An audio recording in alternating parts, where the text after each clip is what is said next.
say hi to Xiangling first.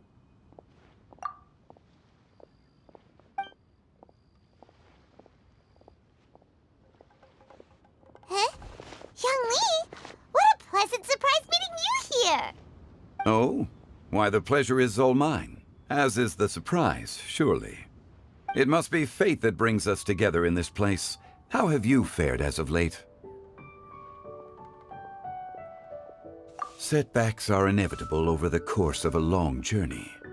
If you wish to share what's troubling you, allow me to lend my ear. There is no need to shoulder all burdens by yourself. You are too kind.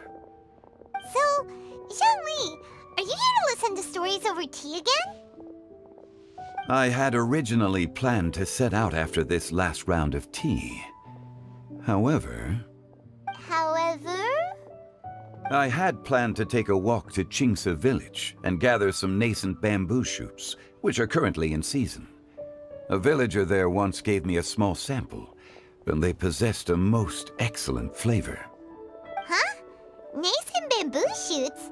Why can't you just use normal bamboo shoots instead? Wait, Paimon knows! Because Zhongli prefers the finer things in life, right? Okay, Mr. Particular, let me guess. Ahem. The nascent bamboo shoot has a uniquely tender texture and a delicate sweet taste that its normal cousin cannot match. An astute observation, Paimon. You know me well indeed. Lantern Rite is almost upon us, but besides the bamboo shoots, there are a few other items I have not yet procured from Director Hu's list. May I ask if you have already made arrangements for the days ahead? Well, we were planning to use the opportunity to say hi to some of our friends, but before we were able to figure out a schedule, we ran into you. Well then, might I invite you to imagine the sheer delight that is a soup cooked with the freshest nascent bamboo shoots in all the land. Generous cuts of pork belly and crisp, fragrant bamboo shoots placed together in the pot and left to simmer slowly for half a day. You're doing this on purpose, aren't you? Paimon's onto your plan. You just want to hoodwink us into fetching your bamboo for you. Why, I assure you, I would do no such thing. I merely wish to inform you of the freshest, most succulent and flavorful bamboo shoots one could ever hope to taste. You! Ugh. Let's go, Traveler. Paimon's taste buds can't take it anymore. Collecting a few bamboo shoots shouldn't take too long. Paimon has got to get her hands on some of that soup. Such fine specimens are indeed well worth the excursion. Very well. I shall leave the bamboo shoots to you. Should you have the good fortune to find some, please share them with me as well. See? Paimon knew he was just bamboozling us. However, there is no need to rush. The streets of Liu will be bustling with visitors and filled with all manner of celebrations during the festive period. By all means, go wherever your interests lead you. The nascent bamboo shoots would be but a wonderful final touch to a most exceptional feast. What an honor it would be to savor them in the company of friends. We're heading out. Enjoy your walk, Youngly. Take care now, you two. Bamboo shoot, nascent bamboo shoot. Oh, this one's only just sprouted, and it looks super fresh. Paimon thinks this is the one.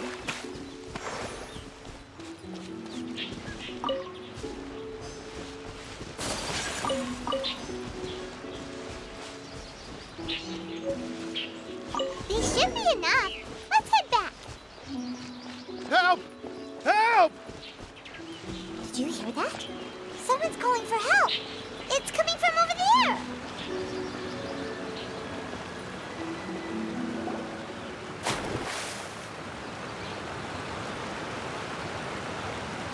Are you okay? Did any water go down the wrong pipe?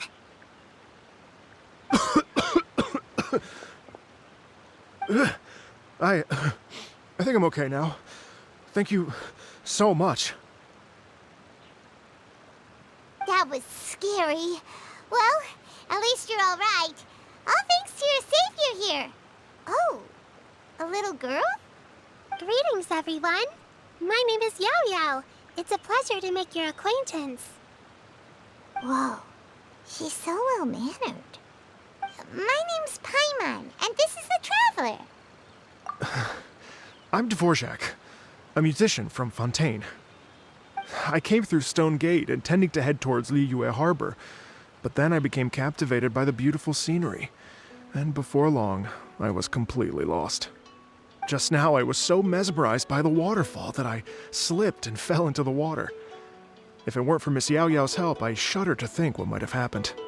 It's all right, Mr. Dvorak. The splashing around the bottom of the waterfall means the stone path is always wet and slippy. You definitely have to be careful. Next time you're exploring an unfamiliar environment, try to focus on what's right in front of you. Don't let your mind wander. As long as you watch your step, accidents like this won't happen anymore. Yes, ma'am. I understand. I'll remember to be more careful next time.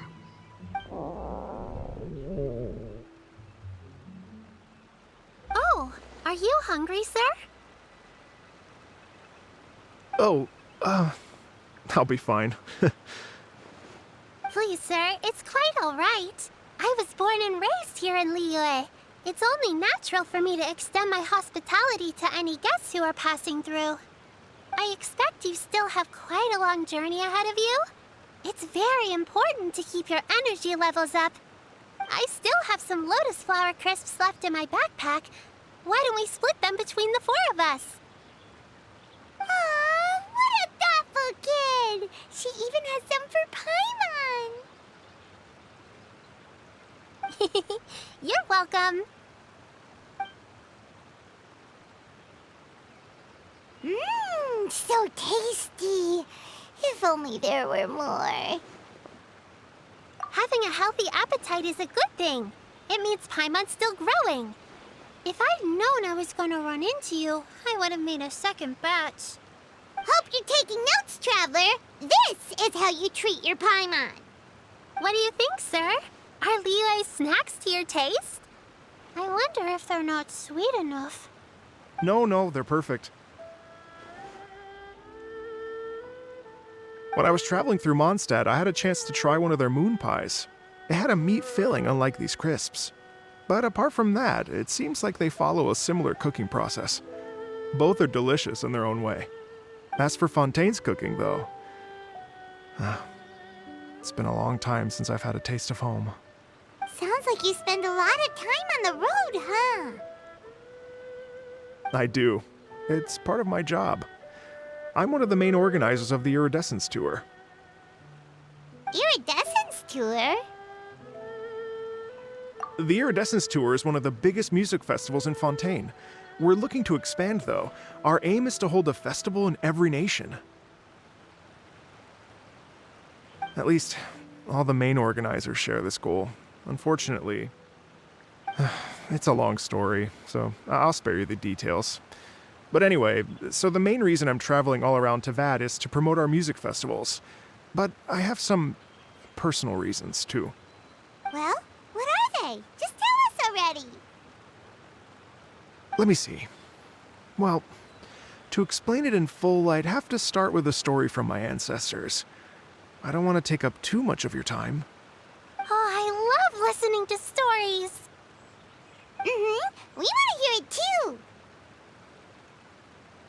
Okay, then I'll start from the beginning. The story goes that my ancestor, who was also a traveler, once slipped and fell into a lake during his travels. As he was sinking and gasping for breath, he heard a wondrous tune in the air. They say it was the most beautiful, moving melody he had ever heard. Even in that life and death moment, the ethereal music seized his full attention and almost made him forget the fact that he was drowning. When he finally came to, he found that he had already been brought ashore. Not too far from him stood an unfamiliar woman with an almost divine aura. Once she saw that he was no longer in danger, she left without a word. My ancestor tried to run after her to give his thanks, but although a mere dozen paces separated them, no matter how quickly he gave chase, he drew no closer and remained a dozen paces behind. In the end, all he could do was to bow in thanks to the woman as he watched her walk away towards the rivers and mountains in the distance, before at last he turned around and made his way home. Once he returned to Fontaine, he began to learn an instrument so that he could spread his story far and wide, just like the bards. After generations of retelling, embellishing, and dramatizing, people have come to think of that lady as something like a fairy. The story's become something of a local legend in Fontaine. It's called The Lady Overlooking the Lake. People now say that if you go down to the lakeside and play an instrument, so long as you play a pleasing melody, you will hear a fairy lady who is hiding out of sight, playing along with you. Wow!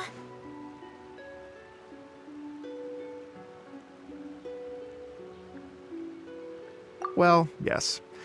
As it stands now, it's become a touch too romantic and detached from reality. But I understand the original story and its historical grounding better than anyone else. I wanted to find out the truth of this tale. So I decided to retrace my ancestors' steps and search for that lady's modern-day descendants. Of course, there's no way of knowing where my ancestor fell into the lake all those years ago. So I always knew that the search would be akin to looking for a needle in a haystack. I've spent many years on the road now, and I'm nowhere near as fit as I was in my youth. The wish that I've spent half my life chasing after has now become something of an obsession. Well, I haven't lived half of my life yet, but still, I understand how you must feel. Paimon too! It's like... imagine if you saved the center of a lotus flower crisp, which is the best part, by the way, because you wanted to eat it another day. But then suddenly, sploosh! It falls into the water, never to be seen again! Paimon would definitely remember that for the rest of her life. There's no need to feel sorry for me. I've made some progress over the years. For example, I've concluded that the story must have taken place in Liyue. Oh, so you finally found a lead? Yes, in fact, that's an intriguing story in and of itself. I'd always known that Mondstadt is the city of song and freedom, but more recently, I heard that the Animal Archon returned to Mondstadt for a festival in the fall, and learned that he himself is a patron deity of music. So I prayed for the Animal Archon's guidance in the Mondstadt Cathedral, and as soon as I set foot back outside the front gate, I noticed a cluster of leaves being blown in the wind further and further west, towards Stone Gate. A friendly local told me that this meant the wind was guiding me in the direction of Liyue, so I followed their advice and made my way here. Right? You get it.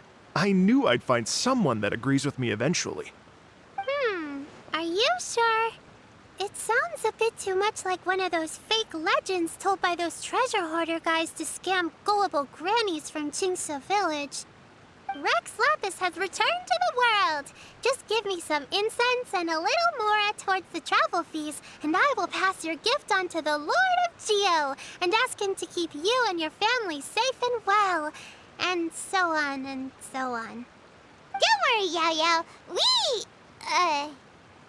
have a lot of experience with deciphering omens and stuff. And anyway, you only got scammed if you handed over Mora, right? Actually, to express my gratitude, I did spend rather a lot of Mora on several bottles of fine wine, which I left at the Statues of the Seven along the way. Oh dear. Well, how about this, ladies and gentlemen? Why don't I bring you all to Yujing Terrace to see Miss Ganyu? I don't know very many people, so I can't help you out much. But Miss Ganyu and the Qixing know just about everything. If you've been scammed, they'll help you get your Mora back. And if the wind was telling the truth, and you want to keep looking for that lady's family, they'll be the best people to ask. But you've already helped me so much. Well, I was going to take some new medicinal herbs and plants I picked to Miss Ganyu anyway, so it's no trouble at all. You know what? It's been a minute since we saw Ganyu too. It should be nice to pay her a visit before Lantern Rite. All right, well, my sincere thanks to you all. I will never forget your kindness. Okay, everyone. Please follow me. I'll be your guide. Remember to watch where you're going, okay? Uh-oh. Paimon's out of a job. Oh well. Paimon will just be a cheerleader instead.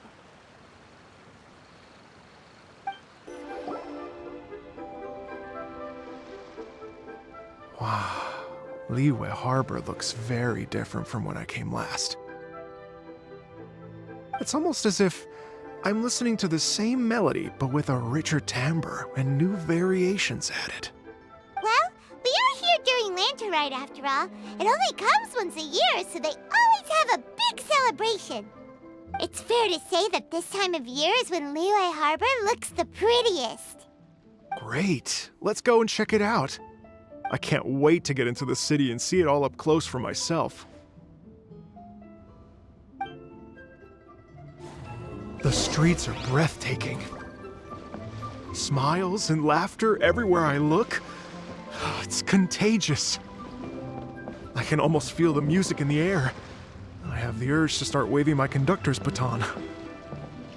I'm glad that you're enjoying the city.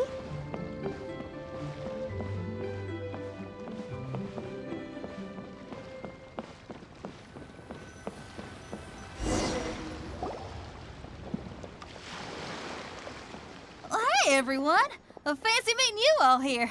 What a nice surprise. Hello, Xinyan. Let me introduce some new friends. They are... Traveler, Paimon, and Mr. Dvorak, right? I've known them all for quite a while. When I was last here to advertise a Liyue stop for the Iridescence Tour, Xinyan was one of the few people willing to give me the time of day. Feels like I've been chasing this Iridescence Tour bandwagon halfway around the world, but I keep getting stood up. What's going on, Mr. Dvorak? I'm so sorry, Xinyan. We've had a string of terrible luck recently, and every time we've tried to put on a show, something or other has come up to stop our plans from materializing. Is that right? I guess it can't be helped. So, what brings you to Liyue Harbor at this time of year anyway? Thinking of putting on a music festival during the Lantern Rite celebrations? A Lantern Rite music festival? Yes, please! No, I'm actually here on personal business this time. Oh, so no Lantern Rite music festival? I mean, that's not just up to me. Hosting a music festival takes a lot of funding and personnel. Moreover, I've never worked with the Liyue authorities before. Even if I were to start putting something together right now, I think it'd be too rushed. Wait, but we're going to meet the Liyue Qixing, aren't we? And they're the ones in charge. Uh-huh, that's right. Miss Keqing and Miss Ningguang can make anything happen. You mean... what? This is the perfect opportunity! Well, sure, it might not work out, but it can't hurt to bring it up as a suggestion. That's the spirit! See? Even the Traveler agrees with me. Mr. Dvorak, don't let yourself be put off by the fact that a few things haven't worked out recently. As for the performers, I can put you in touch with some local artists. My friend Yunjin is a well-known opera singer in Liyue. With her support and a commissioned song from the Yunhan Opera Troupe, we should be able to get something going. But what about you, Xinyan? Are you just going to sit this one out? What do you take me for? If we actually manage to make the Iridescence Tour Lantern Rite Grand Concert a reality, you think I'd let anyone else perform the opening act? Wow! There's that rock and roll spirit! What do you say, Mr. Dvorak?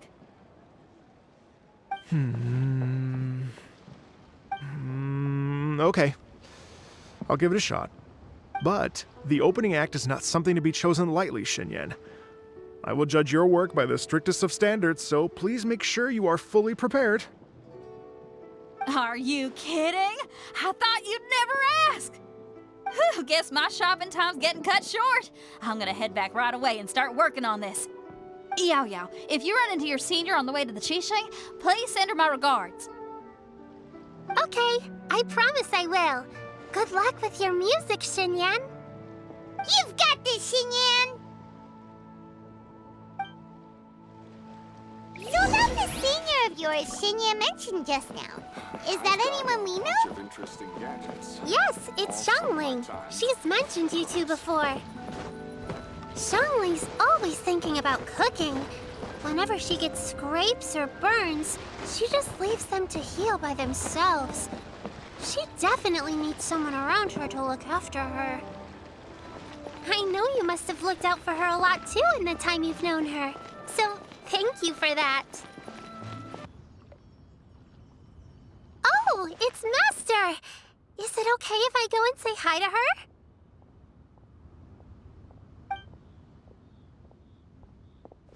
Oh, calm down now, dear. I'm not about to run off anywhere. I'm not a bundle of energy like you. I haven't seen you in days, Master! I've missed you. Oh, bless you, Yao Yao. You do say the sweetest things. Ah, look who it is. Visiting friends during the lantern rite, are we? You're half right, Madam Ping. We were also trying to help out Mr. Dvorak over here. We were on our way to take him to see the Qixing. Hello, ma'am. I am a musician from Fontaine and an organizer of the Iridescence Tour. I don't suppose you've heard of it. Master! The Iridescence Tour is a super famous music festival.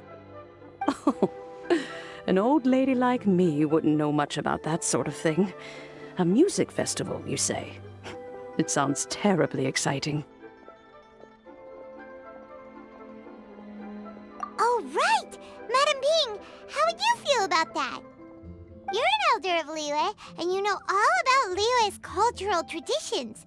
Hearing your thoughts would definitely help us figure out how best to approach it. For example, do you think it might be a bit too modern, or is there any other issue? Why, not at all. Music pays homage to history and culture, and it can also be a bridge between different civilizations. Times change, and the music enjoyed by the youngsters of today is no doubt very different from the tunes I was accustomed to in my youth. Nevertheless, all fine things in life can be appreciated. And so, I look forward to it immensely. Hear, hear. I do believe that, my own dear grandmother aside, you are the wisest old lady I've ever met. Goodness gracious, you're all being suspiciously sweet today. Yao Yao, whatever have you been feeding them?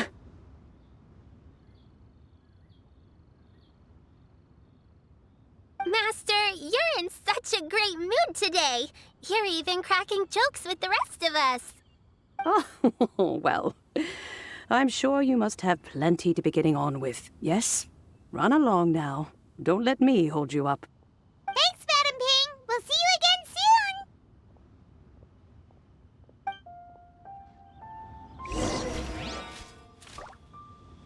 soon. You mustn't be afraid to try new things.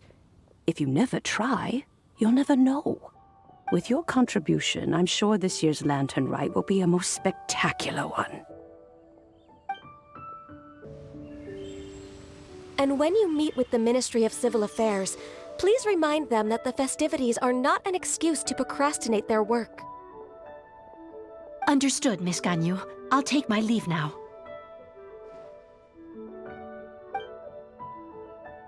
Ganyu! What brings you here, Yao Yao? I've brought all the medicine you asked me to pick for you. Oh, and here's a pack of sweet flower seeds as well. Also, these dried Genshin leaves make a great pot of tea that's very good for you.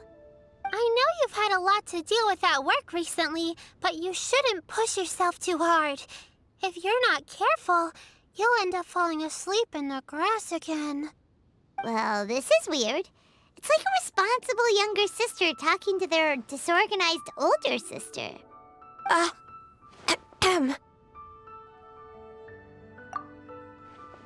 Thank you, but Paimon's criticism is quite valid. I do have a tendency to neglect matters outside of work, and that's something I should improve on. Oh, my apologies. I don't believe we've been introduced. Ah, Paimon will do the honors.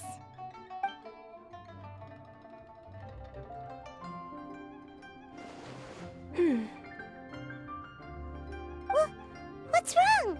Did Paimon go over everything a bit too fast? It's definitely an ambitious plan. If there's anything you didn't quite catch, Paimon's more than happy to go over it again. It may be a little difficult to make this happen. Oh?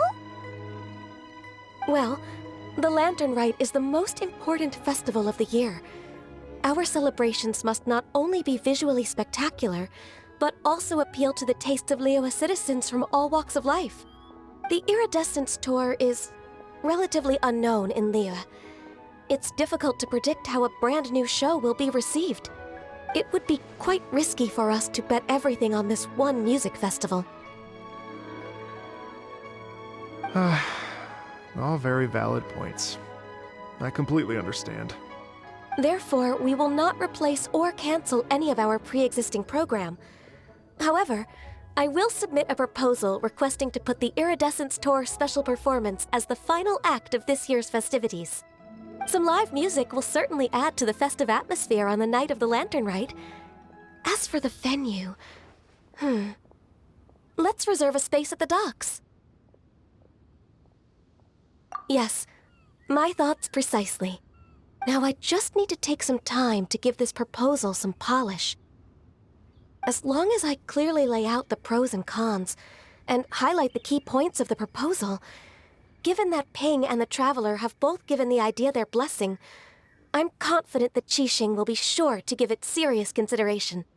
Mr. Dvorak, I will need to discuss with you the number of musicians who will be coming to Liyue, as well as their catering and accommodation requirements. Oh, yes, certainly. Let's step to the side and discuss further.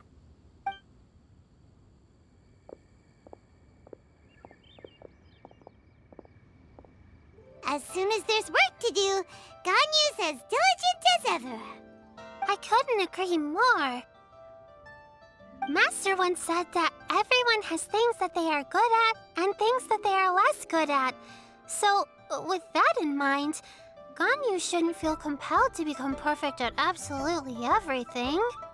I'm good at taking care of people, so that can be left to me. Wow! Hey, Yo-Yo, can you take care of Paimon too? Paimon's getting hungry again. I'm afraid my backpack's empty now, but if you let me know what you like, I can bring you some of your favorite dishes next time we meet. Apart from lotus flower crisps, what else do you like? Anything sweet, and anything that's made from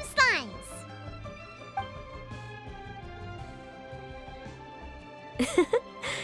Here's what I've drafted so far. Anything else you want to add? No, this is excellent. I'm racking my brains, but I don't think you've missed a single thing. Perfect. Then we'll leave it as is. I'll go make an official copy. Oh, perfect timing. We were just wrapping up our discussion here. Not at all. Every second counts for a complex proposal such as this.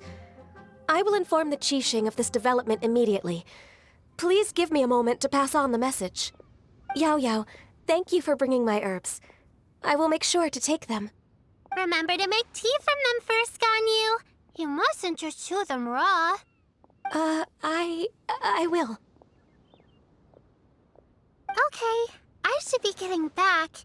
If Yao-Yao stays out for too long, Mom and Dad will be worried sick. Everyone, I'm sure that the music festival will go off without a hitch, so don't worry. And in case I don't see you before, I wish you all a very happy Lantern Rite. Thank you, Yao Yao. Happy Lantern Rite to you, too. We should go get dinner together sometime!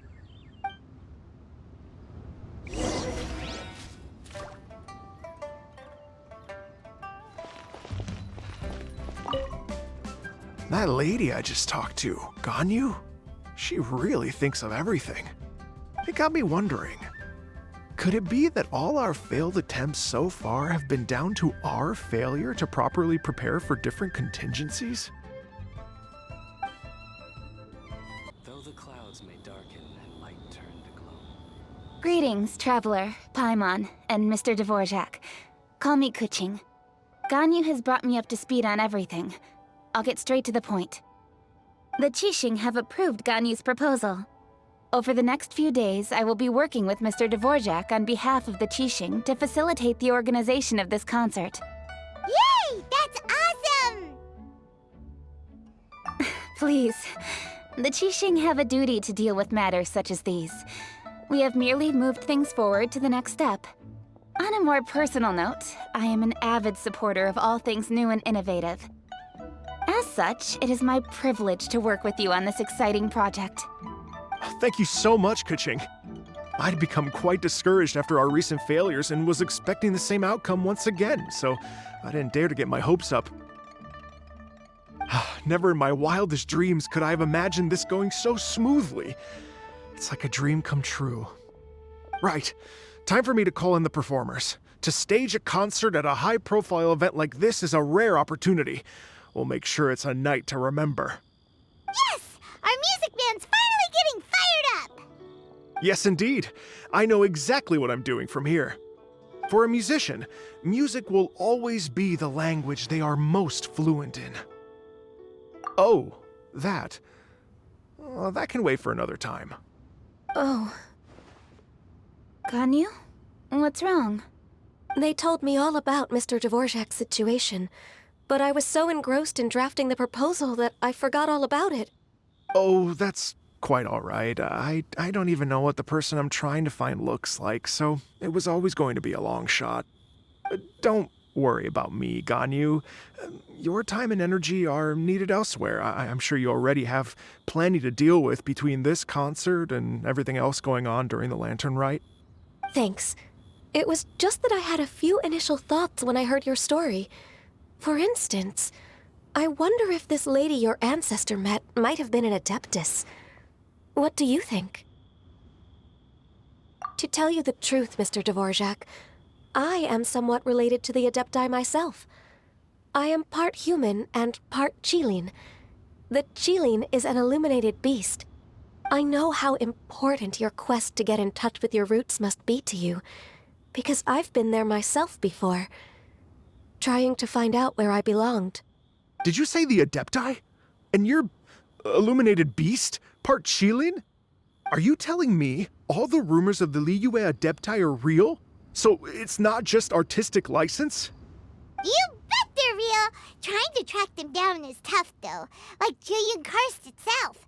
There's nothing specifically stopping you from going there, but getting in and out of there is quite an ordeal. Yes.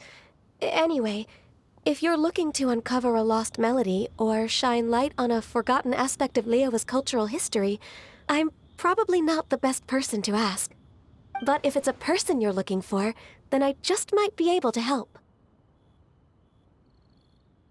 I see. I think I understand the situation now. In that case, Ganyu, shall we divide the work between us? Yes, that was also my thought. Great.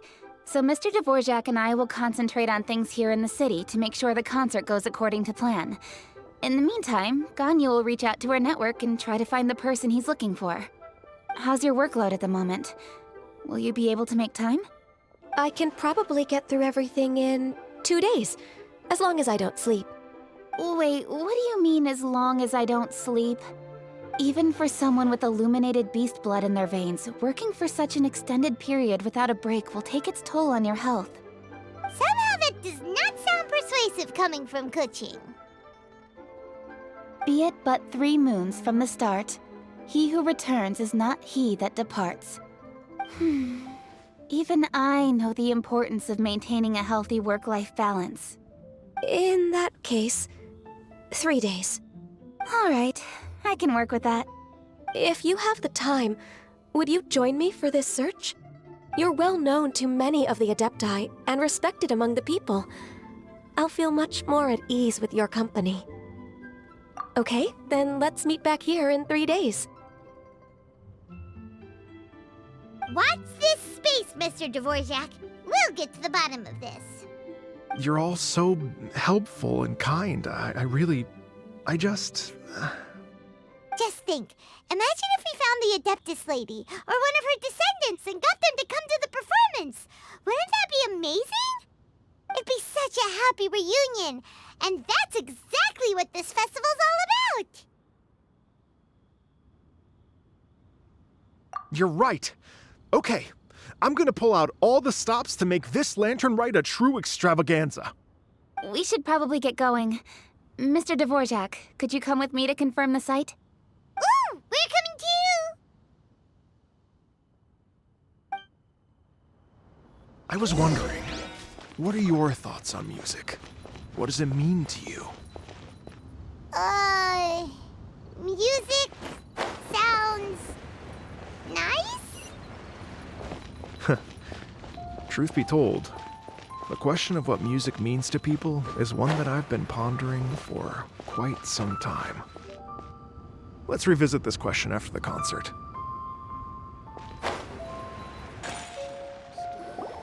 Lady Yuhang? Baiwen, what is it? Per Lady Ningguang's orders, I've been gathering intelligence outside of the city with the goal of uncovering and dispatching any trouble ahead of the festival. I am told that a strange melody was heard somewhere along the coast. I was wary of investigating further on my own, so I was just on my way to report this incident to Lady Ningguang. But I'm worried that if we don't act right away, we may miss the window of opportunity to take appropriate action. I understand. In that case, Yeah, Kuching, you're busy enough as it is. There's a ton of different things in the city that needs your attention. Leave it to us. Don't worry. Whatever it is, we'll definitely be able to handle it. Well, he will handle it. With the Traveler on the case, it's as good as dealt with. Thank you. This will be a great help. I will inform Lady Ningguang about the situation. Once it's resolved, please come and find me again at Yujing Terrace and let me know. Will do. And say hi to Ningguang for us. you have my thanks too.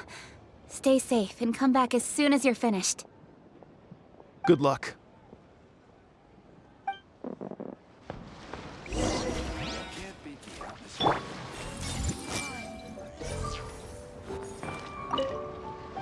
She said she'll reach out to the Yunhan Opera Troupe?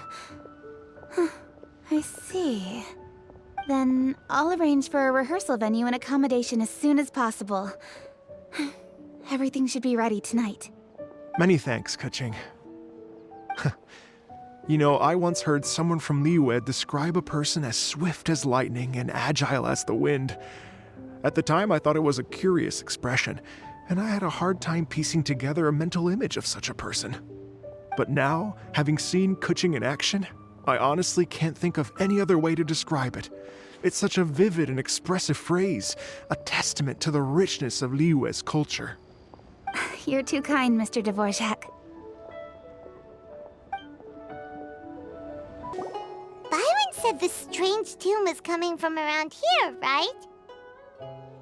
But Paimon doesn't hear anything. There doesn't seem to be a soul in... I was just wondering who in their right mind would come out to a place like this. So, it's you two. Yuan!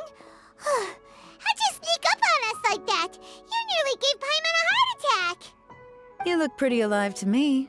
Can't have spooked you that bad. Fair enough. Ah, you're here for that too? Saves me a bit of explaining. Come with me. I've already reconned the perimeter, so we should be safe. How strange. It looks like it's been looted, except for the fact that there's no sign of a struggle. The bad guys could have sneaked in while the owner was gone, but then how do you explain why the door and windows are intact? Seems you've done a pretty thorough inspection. So, any theories on what might have happened here? some of the evidence from us on purpose, did you? Why would I make this more difficult for you? We're on the same side here. Okay, well... Paimon gives up then. Paimon's got nothing. What about you? Give up as well? Yep. It's not obvious at first sight, that's for sure. To be honest, I was only able to put it all together because of some background knowledge about this area. A long time ago, there used to be a group of bandits in the Liyue countryside who would sound a horn every time they were about to raid a village. But it wasn't a rallying cry to rouse their fellow men. It was a disconcerting tune, meant to intimidate the weak and warn them of their impending doom. To escape with their lives, the villagers would abandon their homes and flee overnight, taking only their most valuable belongings with them. Everything else was left behind. The bandits were eventually brought to justice, but the fear and trauma remained in the villagers' hearts. Whenever they heard that melody, they would feel like their lives were in danger once again, and flee immediately. The culprit of this crime exploited that very fear to get access to this house without having to force their way in. Whew! That's quite the story. The victims obviously will have gotten quite a fright, but at least they won't be in any great danger. The important thing now is to find this copycat criminal. On any other day, that'd probably be a good idea. Unfortunately, it's not gonna work today. Take a look around and you'll see what I mean. This criminal is clearly well-versed both in using music to commit crimes and in making a clean getaway. Not only did they stay off the muddy road to avoid leaving footprints, it looks like they were also careful not to bring any gadgets with so much as a trace of elemental energy. Evidently, they were intent on keeping even the most experienced investigators off their trail. Unfortunately for them, I'm one of the best trackers in the business. They're not about to get away with their little scheme on my watch. So basically, if we want to find the culprit, we just need to follow Yelan.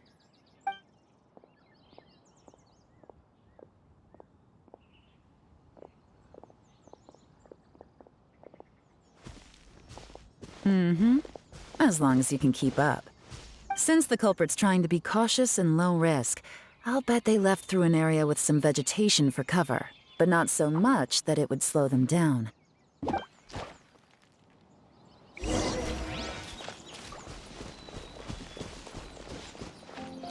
they are! Look! A treasure hoarder tent! Ugh, not the treasure hoarders again! And so close to Lantern Rite, too! 'Tis not the season for their antics! Come on, let's round them up. Hey! Who are you? Where did you come from?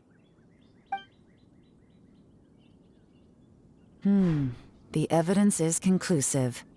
Okay, confess and we'll go easy on you.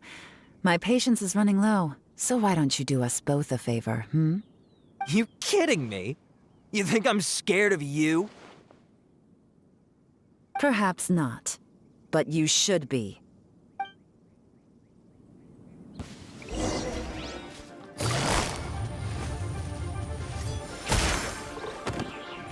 Quietly, curses. Seems like you're not all talk after all, but there's no going back now. Better up my game.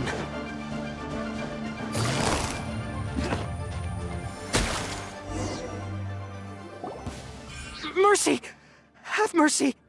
Oh, it's a little late for that. I've come this far, I might as well finish the job. I surrender! I surrender, please! I'll do whatever you say. Please have mercy. Tell us everything. You have one chance, and I'm warning you. Don't make me ask twice. I won't, I swear.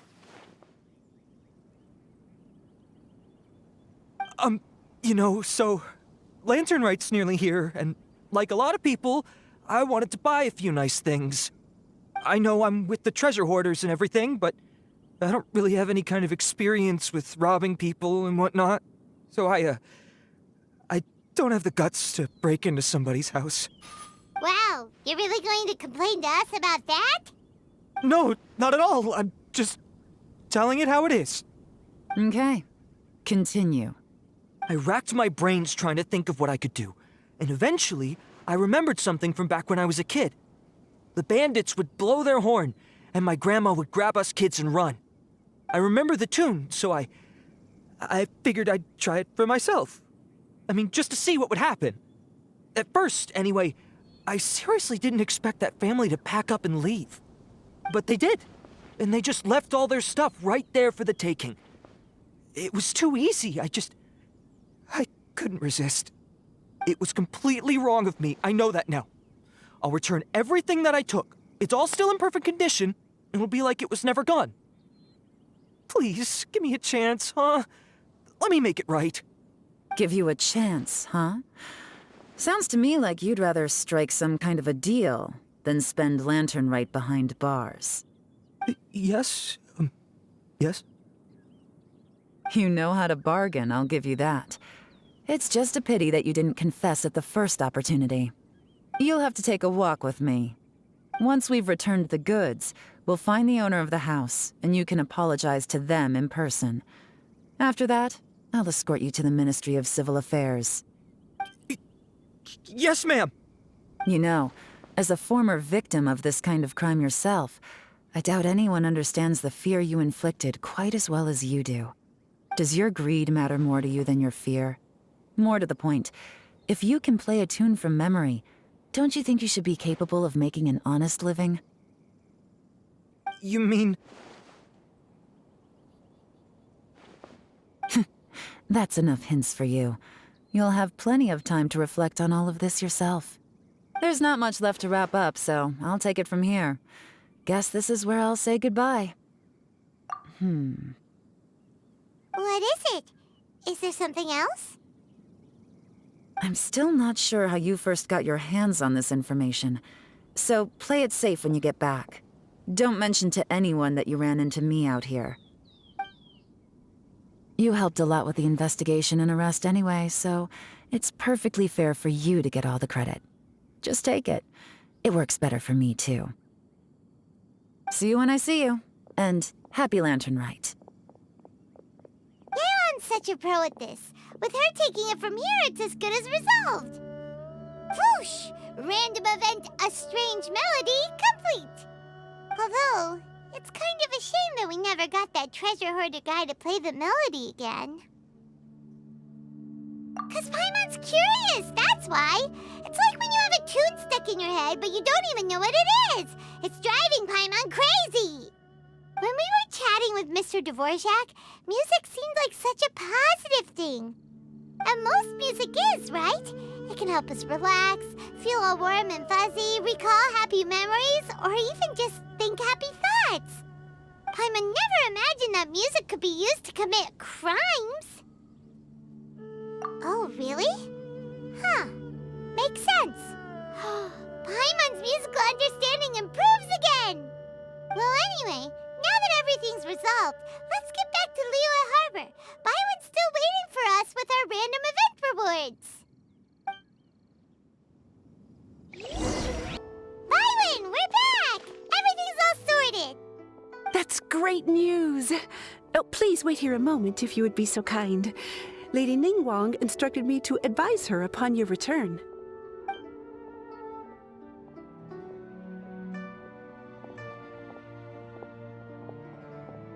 My greetings to both of you. Long time no see. No need to be so formal with us, Ningguang. We've known each other for a long time now. You must be super busy with all the preparations for Lantern Rite. Don't mind us. On the contrary, I think it is those that I have known longest to whom I should extend the greatest courtesies. Alas, on a different day, I would invite both of you inside for some tea and a brief respite from your travels. But you're quite right. Trivial matters aside, there's no escaping the fact that we have a grand concert to organize. Once the performance itself is over, we'll then need to invite the representatives of the Iridescence Tour for a discussion on future collaboration opportunities. The financing arrangements alone could well entail many rounds of discussion. Simply put, there will always be work to do. Whoa, you're already thinking that far ahead? Well, we can discuss more current affairs if you'd prefer. I trust you saw this year's Ming Shao lantern at the docks when you arrived at the city? Yeah, it looked like a goose. Which Adeptus is it modeled on this time? Sea Gazer. I believe you're familiar with the name. Legend holds that he was free-spirited and easygoing. People described him as a cheerful soul and a loyal friend. On this marvelous lantern rite, we pray that the fallen heroes may be guided home. If the sound of music can flow like the rivers and streams into every corner of the land, perhaps the souls of those who have gone before us will hear the song of a new era. I wondered whether the melodies will be to their liking. Oh, they're gonna love them. Paimon's sure of it. At least, if the guy you mentioned is anything to go by, the Adepti and heroes of the past sound like a positive and free-spirited, cheerful bunch. They're sure to be open to new music. Well, let's hope so. I heard that you'll be going on a search with Ganyu to find the descendants of a fairy lady from a Fontaine legend. I'm sure this quest to uncover the truth behind an ancient story will turn into a most charming tale. Do share it with me, won't you? I couldn't bear to miss out.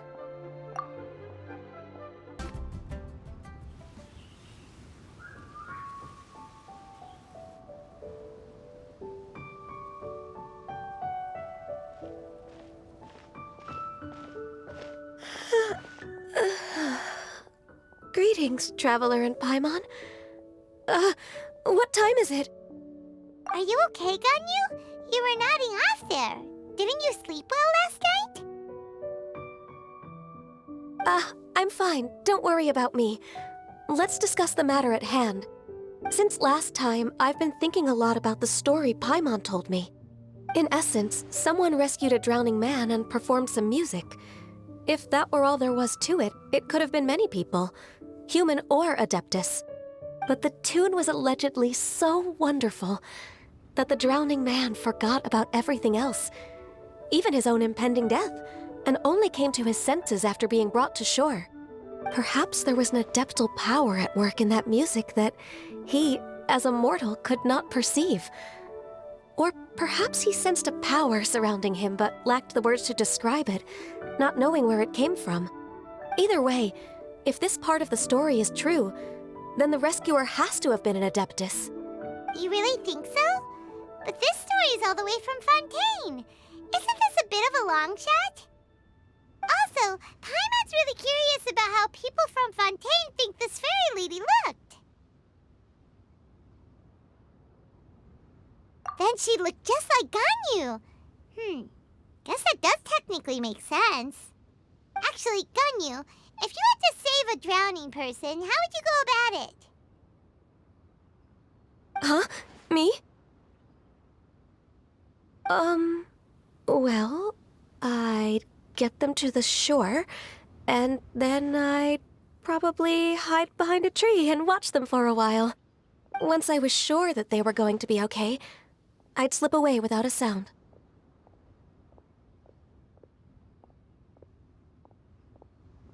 Got it.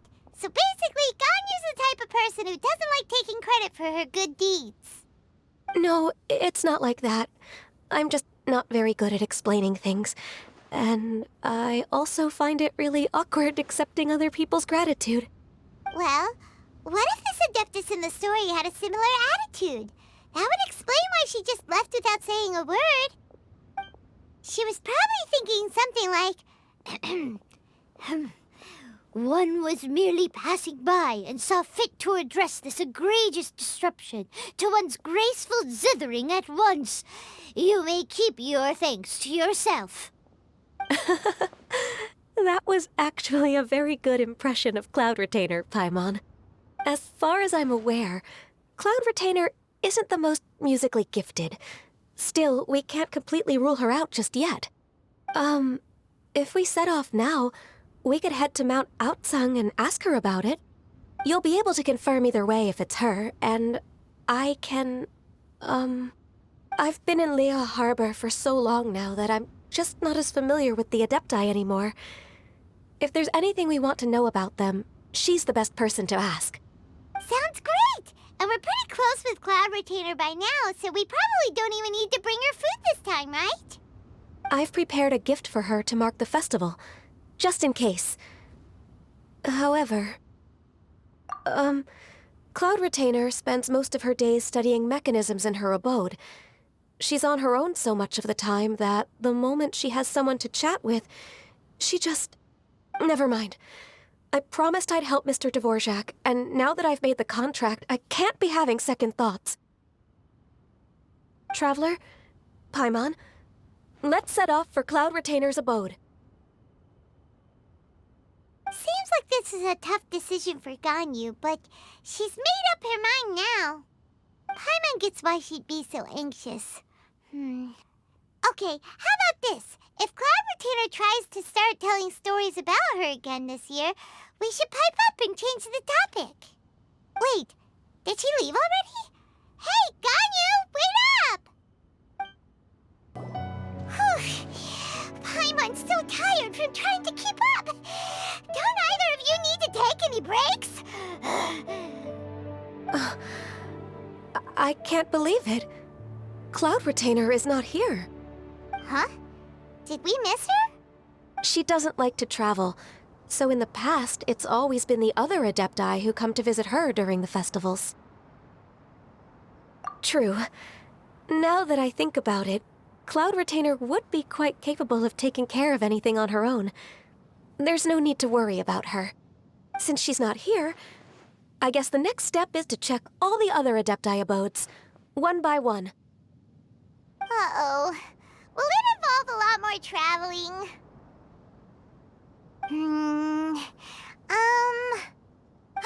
Got it! Paimon has a great idea! Please go on, Paimon. Our goal here is to find the Adeptus that helped Dvorak's ancestor, right? We can't hear any music right now, but if she's really as nice as the story suggests, she'd definitely come to help anyone who was drowning, right? Yes, I think that's fair to say. So, all we have to do is get the Traveler to pretend to fall into the water, and the Adeptus will come to the rescue! You know perfectly well that Paimon can't swim! Paimon would sink like a rock!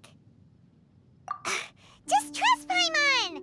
The water's pretty deep over there! Quick, swim to the very center!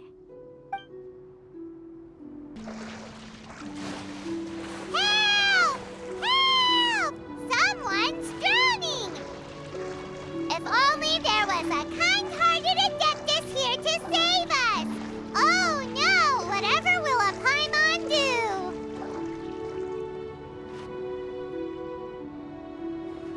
What is going on?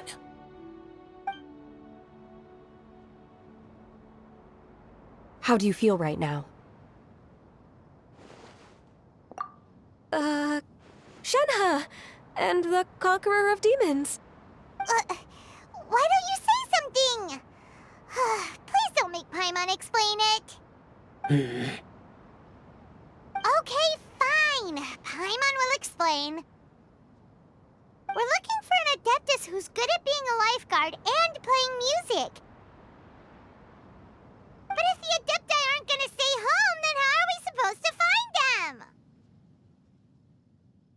It wasn't me. Yeah, so this Adeptus is most likely a woman. And I am not an Adeptus, as you both already know, Traveler and Paimon. Okay, so this is Paimon's fault. No way Paimon would have suggested this idea if she'd known how awkward this was gonna be. Glad you're okay. As far as I know, the one you seek is no Yaksha. And one last thing. Your actions here caused others a great deal of worry. Do not repeat them again in the future. As ever, the Conqueror of Demons comes and goes, just like the wind. Right. I didn't dare to say a word just now. How's your training going, Shenhe? Have you made any plans for Lantern Rite? We could spend it together in Liyue Harbor if you'd like. I had planned to spend the festival with Master this year. However... Oh, speaking of Cloud Retainer, when did you see her last? Earlier this morning, she set off for Mount Hulao at dawn. I noticed she was using an Adeptus art of some kind to protect a mechanism that looked like a boiler. Maybe it was a gift for Mountain Shaper. I did not inquire. So we just missed her. Please excuse me for a moment. I think I'll leave the gift in her abode. Sure. Thank you. It sounds like Ganyu and Shenhe have gotten a lot closer recently. Yes. During the summer and winter, I continue to train with Master. In the other months of the year, I have been learning to adapt to human life in Liyue Harbor. Ganyu arranged accommodations for me in the city, and also recommended several work positions for me. But when I try to blend in by referring to her as Miss Ganyu or Lady Ganyu, like the others, she says I mustn't address her like that. Sometimes I'm supposed to copy other people. Sometimes I'm not. It's a little difficult to keep track of everything. Oh, is that what it is? Noted. So, you came looking for Master today because you wanted to ask her about the Mystery Adeptus. Is that right? Yep. Oh, speaking of that, have you ever heard any music while out training in the mountains? Music? What is that? It's... a kind of a happy or relaxing sound. Or, a nerve-wracking sound. Or even a terrifying one. Okay, I'm done. I also left her a note so that she knows where to find us. We won't miss her again. Yay! That's really helpful. Thanks! We were just talking about this thing called music, and based on Paimon's description, I do believe I hear it every day. Please follow me. Oh, really? Great, let's go! This is the place. I enjoy training here to the sound of music.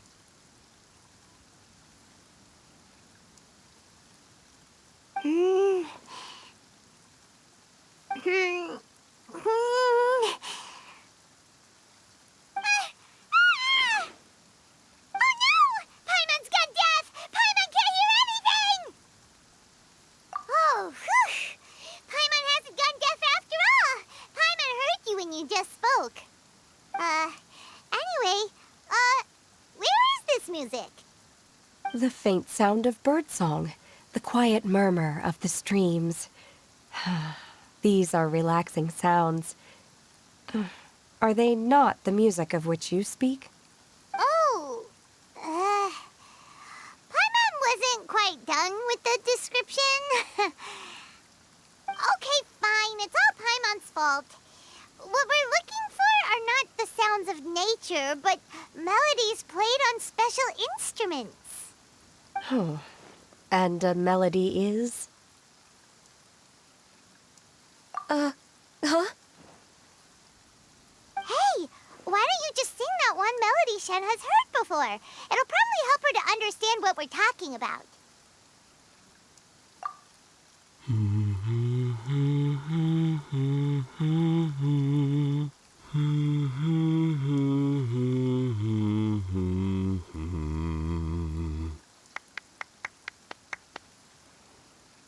Oh, was that from the opera that Yunjin sang? That was a melody, and melodies can be called music. It felt like I was transported back to the past. In my mind's eye, I could see the Zhao lanterns lighting up the night sky again. We're all there, raising our glasses and drinking to our heart's content on the Jade Chamber. As I watched Yunjin's performance, I felt a warm sensation in my heart. And as the drink reached my stomach, it went from warm to hot. When you hummed that melody just now, feelings from a whole year ago came right back to me, as strong as they were on that day. So that's the power of music. Wow, Shenhe. That was so deep! Music definitely has the power to bring up memories. It's like a time capsule with all the special moments from our lives squished inside. What about you, Ganyu? Are there any melodies that have left a deep impression on you? I don't remember if my parents ever sang any lullabies to me. I know some local folk songs, and a few other things come to mind too. The songs of the sailors down at the docks, the little ditties that the vendors call out in front of their beloved shops, the tunes of folk artists performing on the streets. Yes, that's right. In the past, whenever I heard the sound of those tunes, I always felt that they were worlds apart from me. Nenny and Liyue probably view me as a non-human. And they are right, in the sense that I never could connect with humans' artistic expression and their sentiments. So I haven't been able to integrate into their community and be a part of their lives. At least, that's the view I held in the past. Only more recently did I start to realize that the only barriers are ones that I have erected with my imagination. The way those melodies make me feel isn't all that different from other people after all. They're about mundane details of everyday existence. Life's ups and downs, joys and sorrows. Even though we come from different backgrounds and have different stories to tell, when it comes down to the most common things that we see and experience around us each day in the city, in that sense, we're all the same. You go, Ganyu! You're really making progress. You have loads of friends in Liyue Harbor when you think about it. Like, okay, maybe some are more like coworkers and bosses. But at the very least, Kuching and Shenhe are your friends now, right? Yes, I am. Technically speaking, we should refer to each other by the conventional forms of address used among fellow disciples. But now that I know what constitutes a friendship, I do believe we are more friends than co-disciples. Thank you, everyone. Once the days are warmer, I would like to host you at my home in the city. Please invite Kuching as well. I've planted many types of flowers. I'm sure some of them will be to your taste. You are too kind. I couldn't possibly. Nonsense. You are my friend. I have cultivated and cared for the flowers just as you taught me. Once you've seen them for yourself, I am sure you can advise me how to do an even better job next time. I will save some for decoration. We can feast on the rest. Then, thank you in advance. Wait, what is that saying again? If you insist? Do people say that? I'm not completely sure either. It doesn't matter, okay? You got the point across. No need to split hairs. Paimon's more concerned about your idea of a girls' night out. Eating flowers? Really? Does this have anything to do with you both being the disciples of that illuminated bird? Who dares refer to one not by one's Adeptus title, but merely as that illuminated bird? Master. Our greetings, Cloud Retainer. Ah! There it is! The illuminated bird has landed! Double humph. Now she has the gall to use it rather than she, even after being chastised once already? Barely a moment has passed since we last met, and yet your impertinence has reached new heights. Very well. If you refuse to learn your lesson, one shall scold you no further. One has received your message from Ganyu. On the matter of the Adeptus you seek, one suspects to know their identity. Well, shall one lead the way? I still have to complete my training for today, so I will bid farewell to everyone here. Very well. Await my arrival at one's abode later this night. On this special occasion, you should indulge yourself with some savory dishes. If you want to release a Xiao lantern, come and find us anytime. Thank you, everyone. Happy Lantern Rite to you too.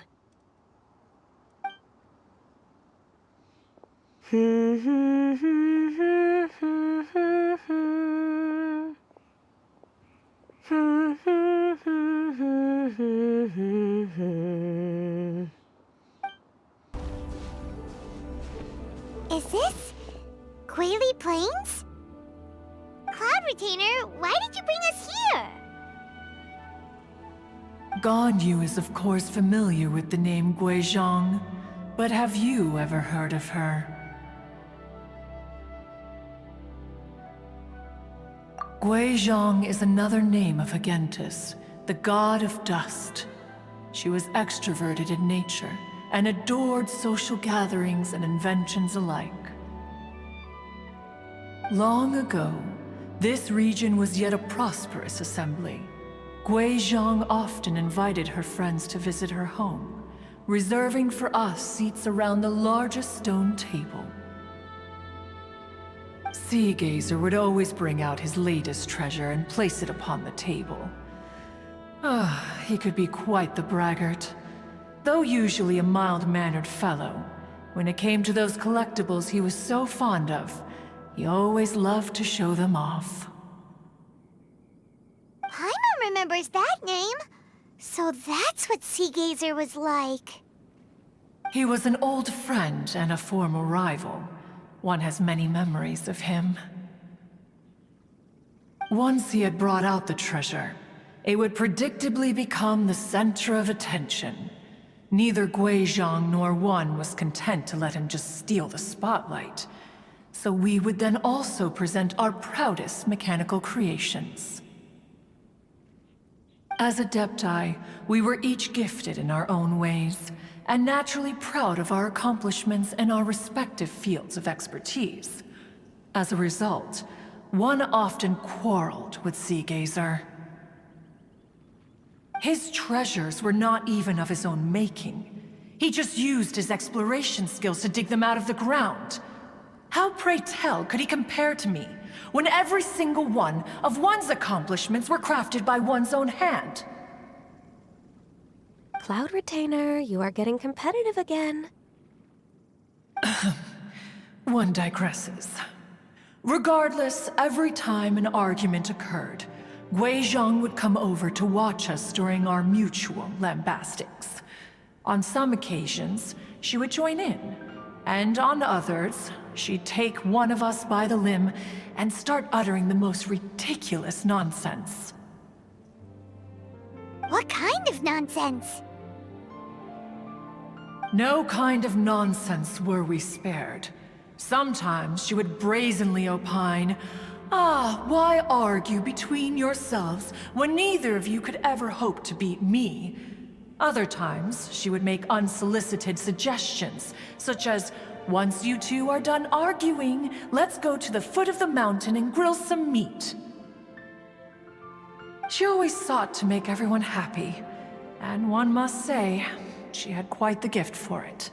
No matter what nonsense she said, one never felt bothered or offended. It also helped that she never referred to one as that illuminated bird or ladybird. Come on, get over yourself! Anyway, just as our impassioned arguments would reach the apex of acrimony, Marchosius would bring his delectable dishes to the table. Who would dare snub the stove god and his wondrous creations? At the sight of him, we would all immediately drop the argument and prepare the table for a night of feasting and drinking. Back then, one was always bothered by how the cups Rex Lapis brought were always too square for one's taste.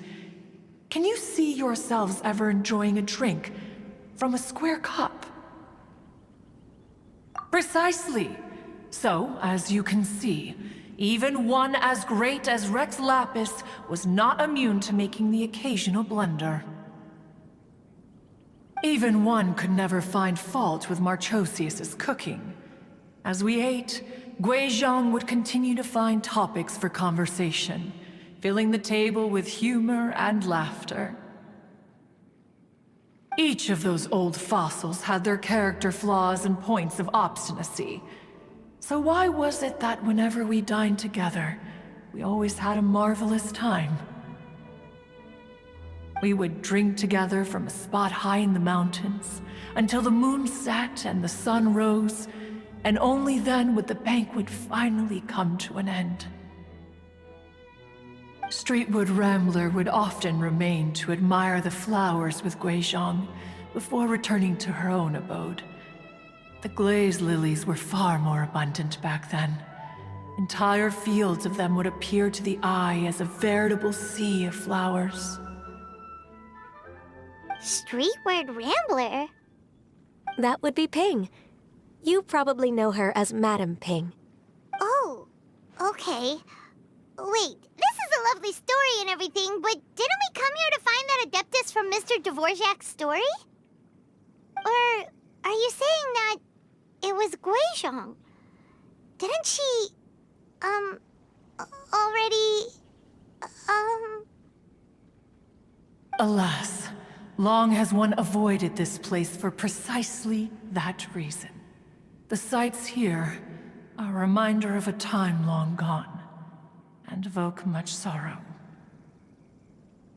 One should have guessed that you would disrupt one's poignant moment of mourning with your incessant questioning.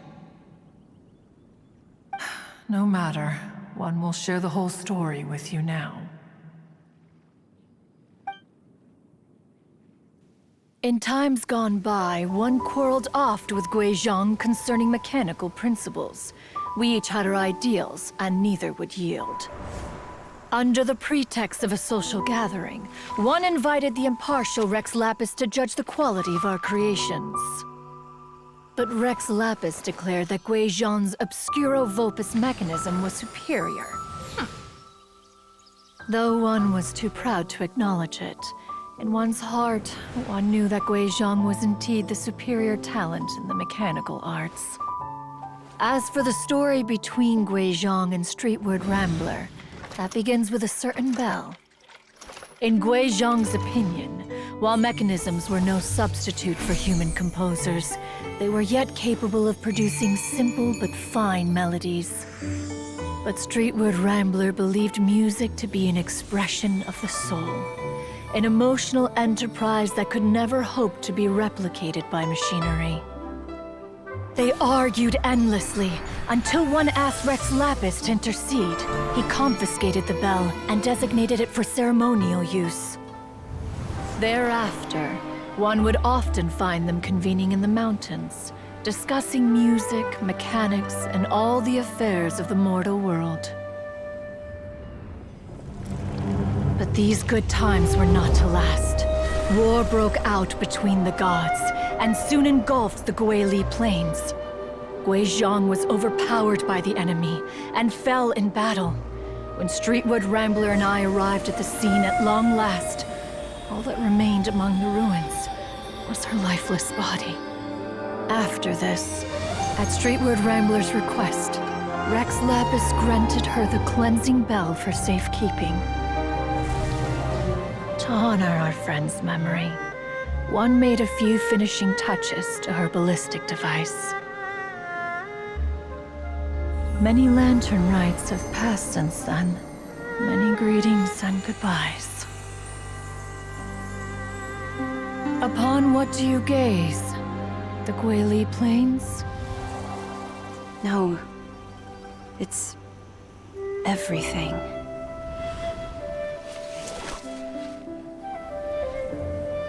We think of human life as like a lantern that's lit one minute and extinguished the next. But are we Adepti so different? Perhaps as dust settles after a storm, we too must one day return to the world below. One has always been austere and private by nature, and has never relished socializing. One's dealings with Guizhong were born out of discussions on the discipline of mechanics.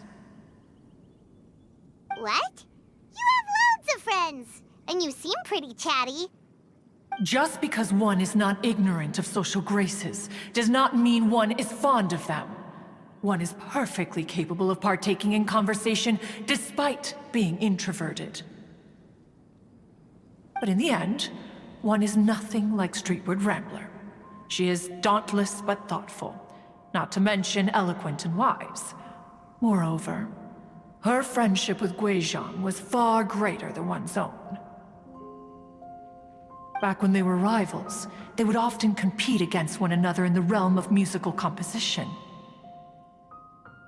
That cleansing bell was one of Guizhong's proudest works, having the ability to both compose and perform.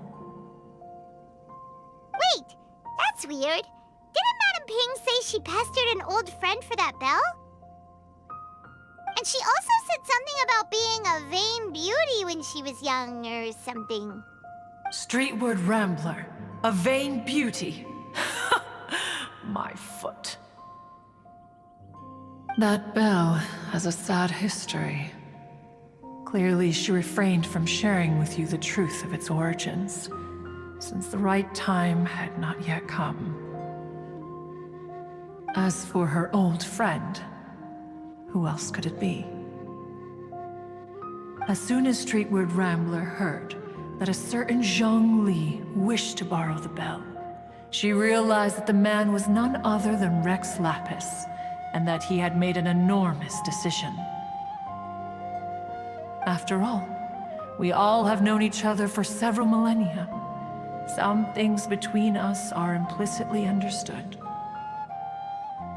Whoa! So they were talking in secret code? Oh, Paimon did not see that one coming. Enough of your intrusions. Where was one up to? Ah, yes. One remembers now. The cleansing bell is powered by a mechanical art, and can be used to great effect as an accompanying instrument. After the passing of its creator, it was used on numerous occasions during rites of parting. But Streetward Rambler did not acquire it from Rex Lapis for the purpose of producing further funerary tunes. No. Each time she rang it, it was to play the tune that Guizhong composed on it. The two once clashed over their beliefs about the meaning of music. Who would have thought that with Guizhong's passing and Streetward Rambler's mourning, two tunes composed in discord would eventually become one harmonious composition?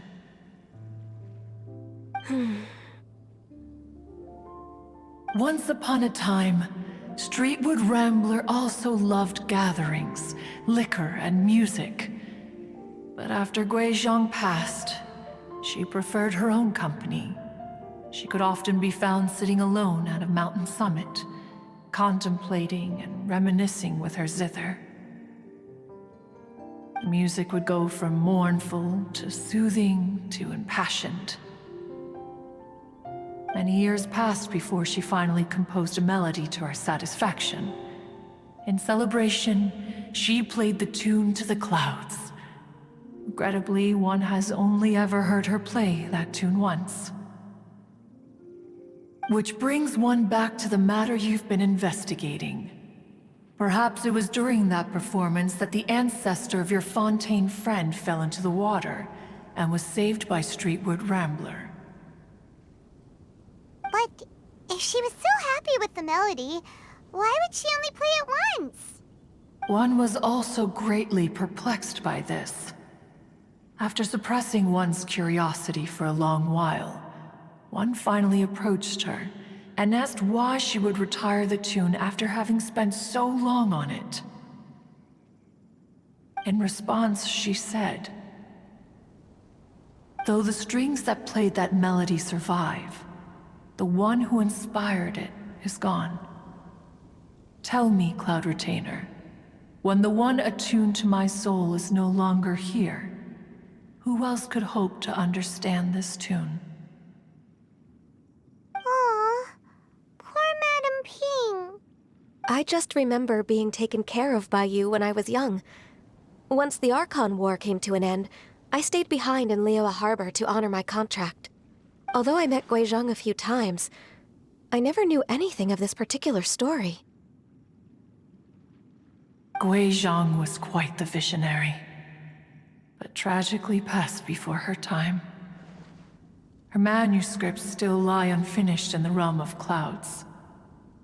Blank pages give one cause for contemplation on what might have been. Had you not decided to search for that mystery Adeptus, perhaps these stories, too, would have been lost to the sands of time. As of now, you know the truth. That the Adeptus who rescued the drowning man was none other than Streetward Rambler. Do you intend to discuss this with her?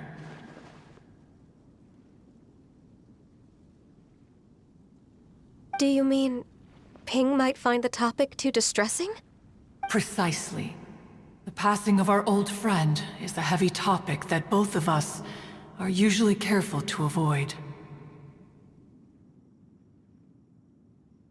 If I may be so bold, Cloud Retainer, could it be that this is just your own personal opinion? Oh? How so? I've been in Liyue Harbor for quite a long time now, and I've witnessed many farewells along the way, so I too am well acquainted with the pain of the passing of a loved one. But this doesn't bring the city or its people to a standstill. They have to keep moving forward. Someone as perceptive and wise as Ping will surely have come to understand and embrace this. Though these immortal mountains have lost an Adeptus, the harbor of mortals has gained a wise elder. No loss can ever be undone, but there is always much that can still be gained. Ping has helped countless people, and will guide many others in the years to come. And all to whom she extends a helping hand become her friends. People she can admire flowers and discuss music with. Though it is heartbreaking to lose a kindred spirit, life goes on, because there are new friends waiting for you further down the road. We even asked Madame Ping what she thought about adding a music festival to this year's Lantern Rite. When we get back, why don't we just ask her if she'd like to perform? Maybe we can even get her up on stage. You youngsters and your imaginations. Why don't you come with us? It's been a long time since you last spoke with Ping, and Liyue Harbor is always decorated so beautifully during the festival period. Is not every Lantern Rite the same in this regard? Were there ever anything new to discuss? One in Ping could meet any day of the year. I disagree. Each new day and each new year is different from those that have come before. How long will you simply let them pass you by? The edibles she brought this time were indeed quite delectable. Very well. Then one will be off. If the other old fossils have sneaked away into the city to amuse themselves, one shall soon find out. All right. We should be getting back to the harbor as well. We don't want to keep her waiting. Once the Guili Assembly, now the Guili Plains. Say, if we planted flowers there, and cared for them carefully enough, do you think that one day we'd be able to recreate the sea of glaze lilies? Allow one to take back one's praise from a moment prior. You are still far too given to flights of fancy, child. What? Cloud Retainer? You were still listening? One observed that you were making no effort to leave, and returned to chasten and hasten you. This time, one is departing in earnest.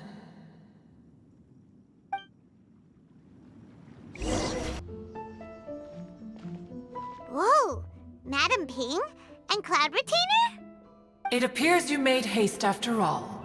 One arrived but moments before you. Oh, bless my soul.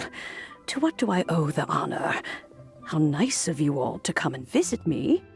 Miss Illuminated Bird, haven't you said anything yet? Said what, precisely? And why should one be tasked with saying it? 'Cause you're the one who's known Madam Ping the longest. Street word. Or rather, presumably, you would prefer to be addressed as Ping? Oh, Cloud Retainer, you are uncommonly polite today.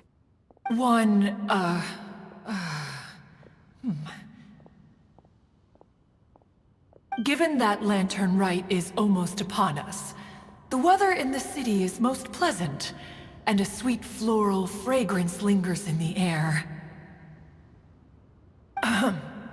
Ganyu, please continue from here. Huh? All right. So, this all started because we were trying to help Mr. Dvorak find the Adeptus who saved his ancestor's life.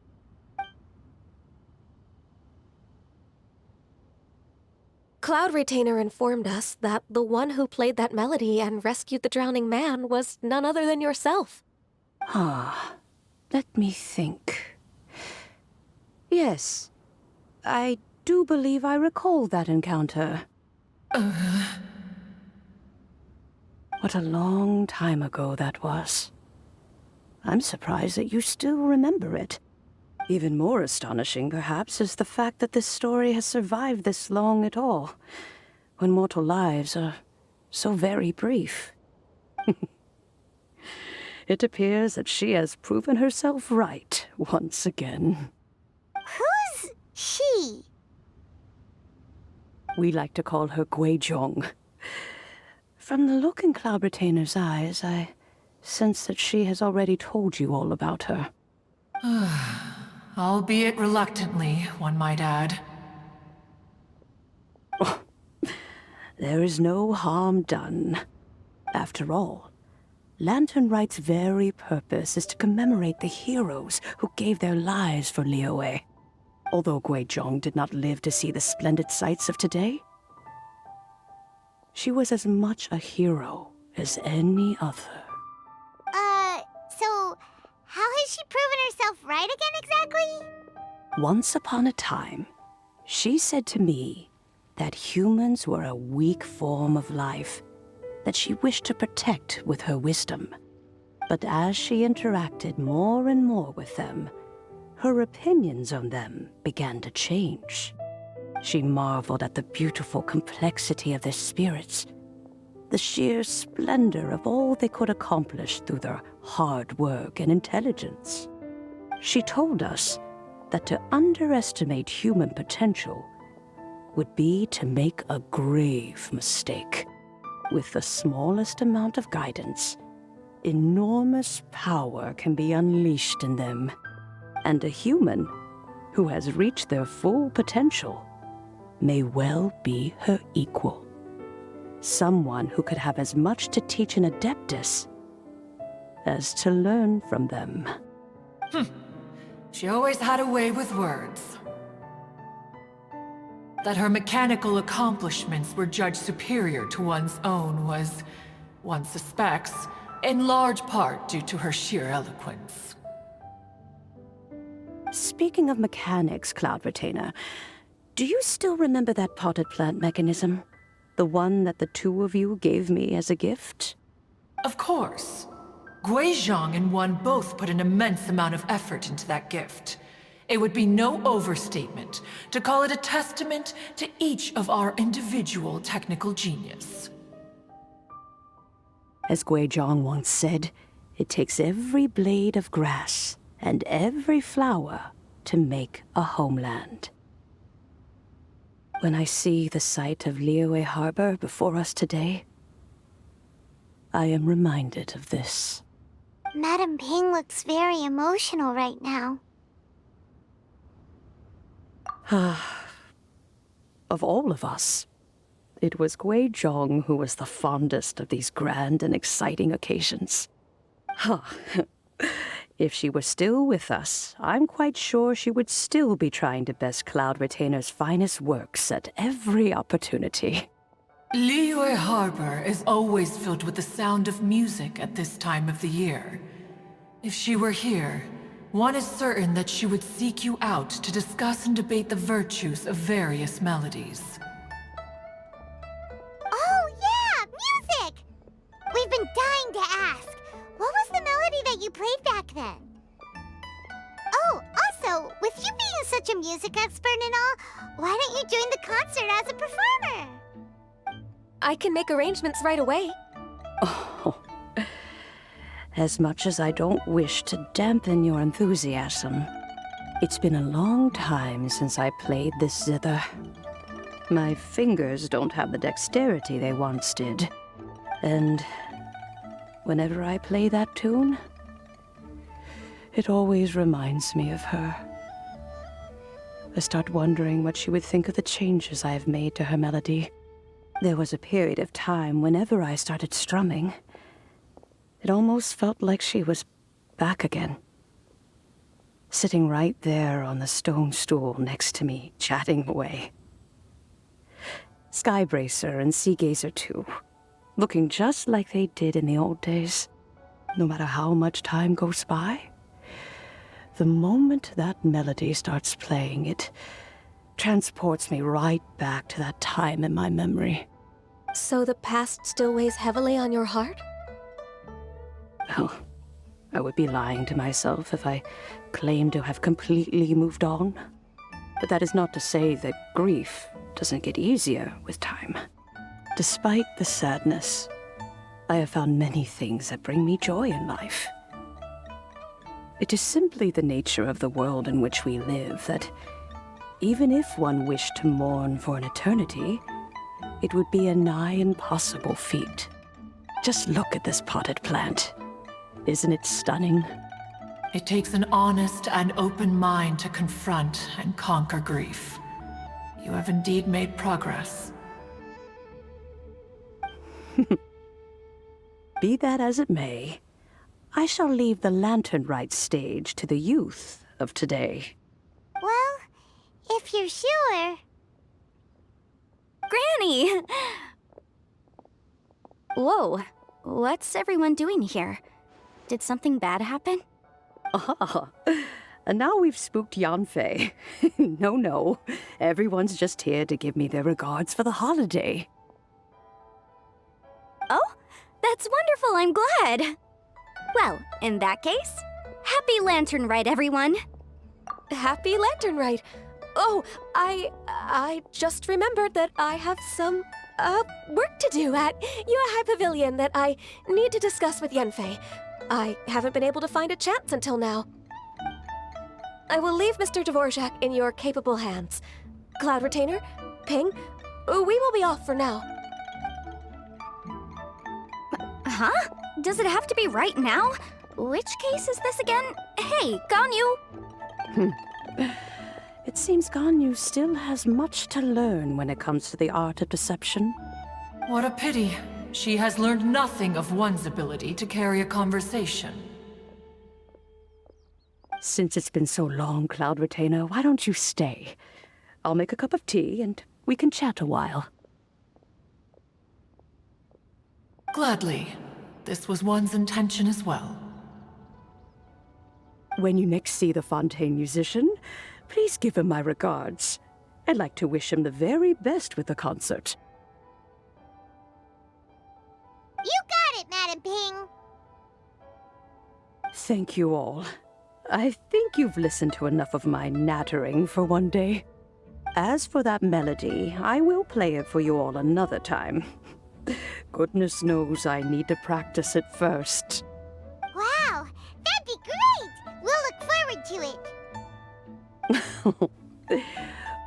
When that time comes, wherever her spirit may be among the countless grains of sand and specks of dust between the harbor and the mountains, perhaps she will look at the Liyue of today and steal a smile when she sees the prosperous land that it has become. All right, let's go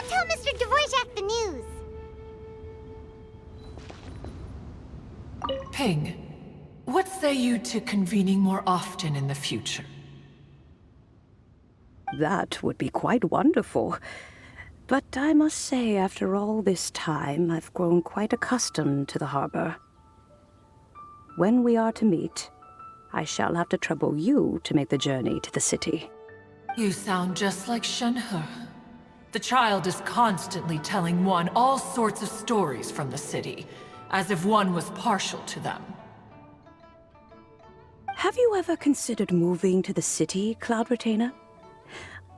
There are plenty of people here to talk to. I think you would find it quite the antidote to the monotony of solitude. And if you looked around, I suspect you would find some young minds with an interest in the mechanical arts.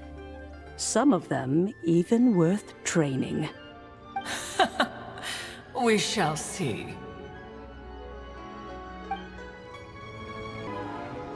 Mr. Dvorak! Ah, and Kuching's here too! Thanks for helping set all of this up. Welcome back. Did everything go well? Really, really well. We found the person Mr. Dvorak was looking for. Are you serious?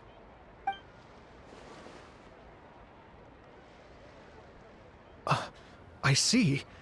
So the melody my ancestor heard was an adeptus remembering her late friend? That certainly explains why it was such a powerful and poignant tune. Huh. That's a really interesting first reaction. Guess that comes with having a musical mind. I have to say, though, it's hard to believe that the fairy from the tale is now an elderly granny. Oh, Paimon knows exactly what you mean. Normally, Adepti don't age at all. But Streetward Rambler, or Madam Ping as we know her, probably only became old because it's what she wanted for herself. Madam Ping possesses vast knowledge and great wisdom. Whatever physical form she may decide to take, her mind and wits are as sharp as they come. Yep, Kuching summed it up perfectly. That's exactly what Paimon was trying to say. I think... yes. I must thank her in person. That can wait until after the concert, though. For now, I need to devote all my emotional energy to the performance. Ah, speaking of, Madam Ping wishes you all the best with the music festival. Paimon has a sneaking suspicion that she'll stay in her usual spot, but listen to the performances from afar. Wait, are you serious? Oh no, now I'm starting to get nervous. Okay, alright. Nope, another rehearsal is in order. Please excuse me, everyone.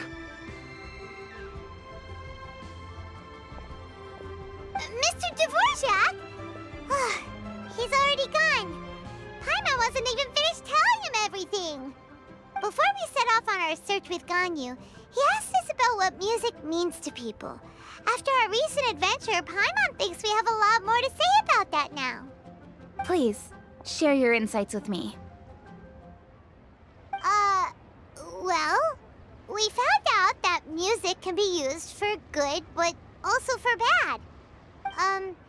It can make people happy and moved, but it can also be sad and bittersweet. And music is like a kind of memory written in people's hearts. It can put you in touch with feelings from a totally different time and place. It sounds like you had an eventful trip. Don't worry, I'm sure Ganyu will fill me in on all the details shortly. Wait, does that mean you're gonna carry on working? Mm-hmm. Just a few things to wrap up. All the groundwork is done. As long as everyone enjoys the festival activities, all our efforts are worthwhile. Happy Lantern Rite to you as well. Whew. That should be everything taken care of, right? Oh, no, wait. Paimon feels like she's forgetting something. What was it? Oh, it feels like it was a while ago. Shoot! Latent... Wait, no. Anyway, fancy bamboo shoots! Zhang-Li said he wasn't in a hurry, so if we went now, there's probably still time, right?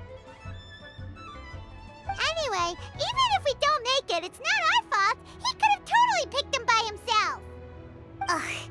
Anyway, let's go check with him at Wangsheng Funeral Parlor.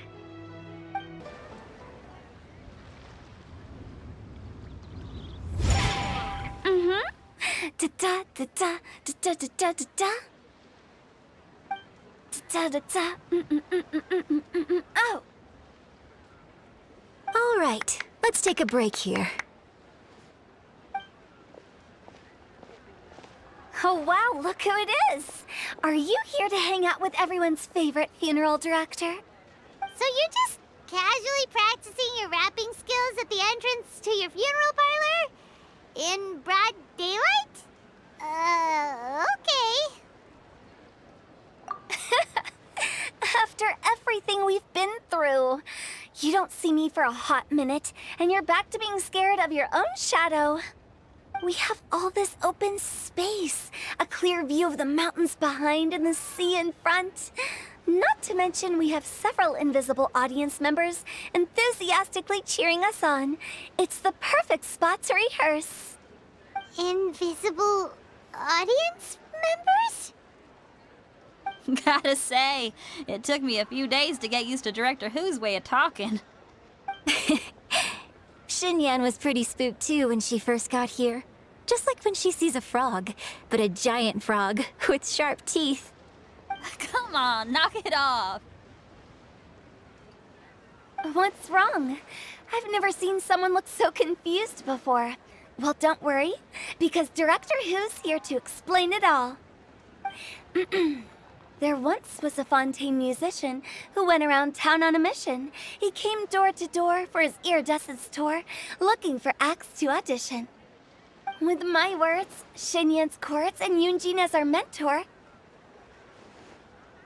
we'll take the stage by storm with flames roaring and the whole audience calling for more. For sure! The whole dance floor will be yelling encore! Encore! Oh, now Paimon's rhyming along. But when you say flames roaring, are you sure this'll be safe? No, don't you worry about that.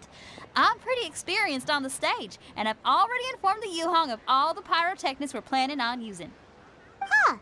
Guess we'll just have to trust Xinyan on this one.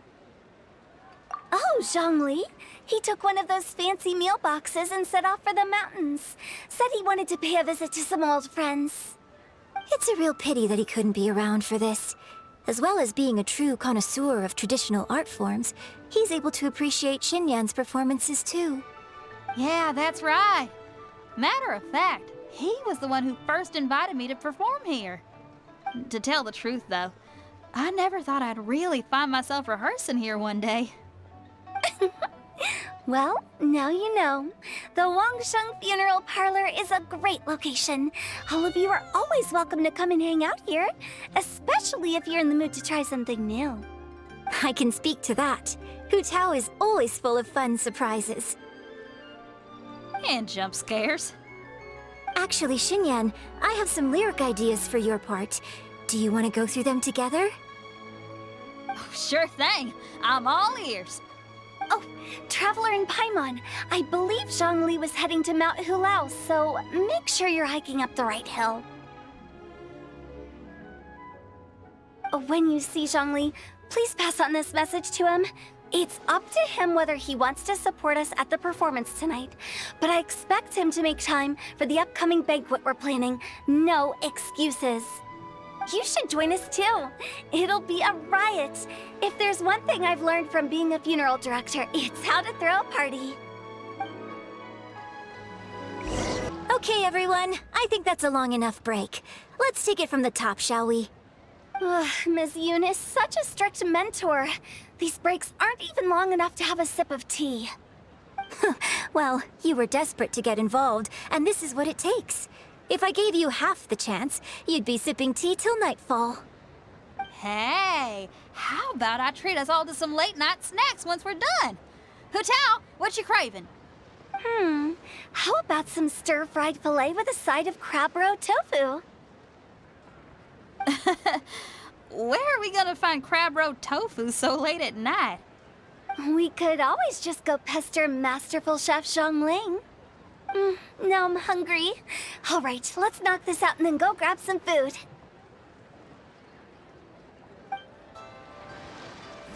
Paimon sees them! It's illuminated deer and illuminated bird number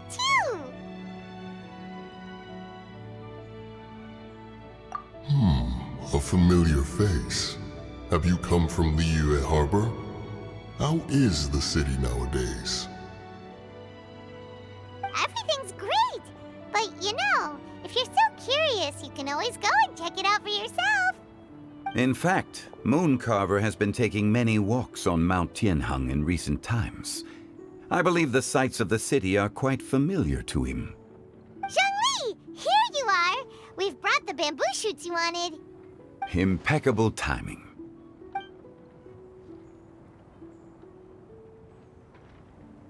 Traditionally, bamboo shoot soup ought to be slow-cooked for many hours on low heat. Using Adeptus arts to hasten the process is something of a shortcut. Wait, that mechanism... is that... Indeed. Cloud Retainer kindly lent me her supreme cuisine machine. Can we not just call it a cooking machine? Actually, never mind. She seems to take a lot of pride in her mechanical gizmos, so it's probably best if Paimon doesn't go changing the name willy-nilly. I trust that you found the answers you were seeking during your recent journey? Excellent. The past should be remembered, but not overly dwelt upon. Our journey should be seen as a means to take on more from the world around us.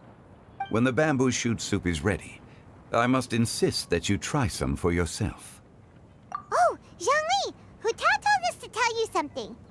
She said, it's up to him whether he wants to support us at the performance tonight, but I expect him to make time for the upcoming banquet we're planning. No excuses!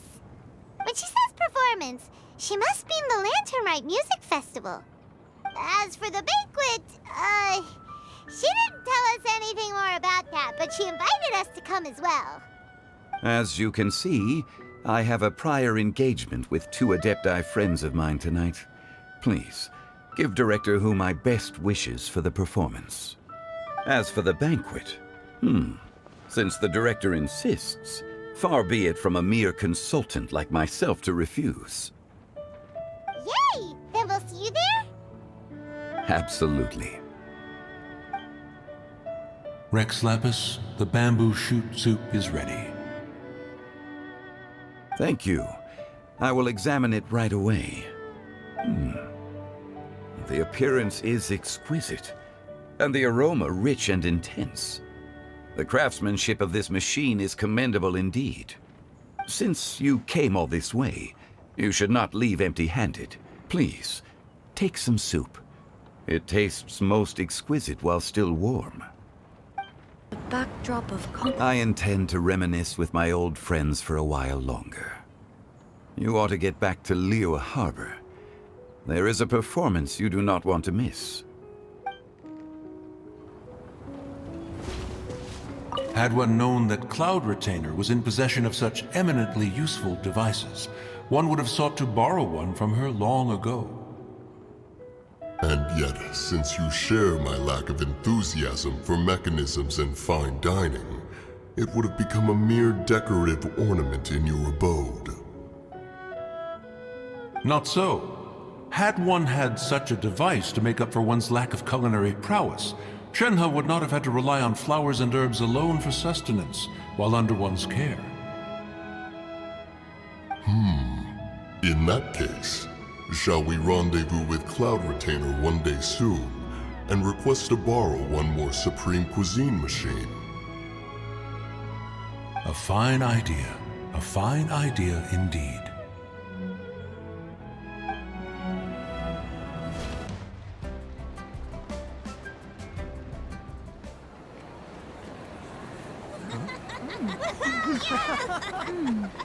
I'm honored to be here on the Iridescence Tour stage. All right, without further ado, I'm Xinyan, this is Hu Tao, and this is a little something called...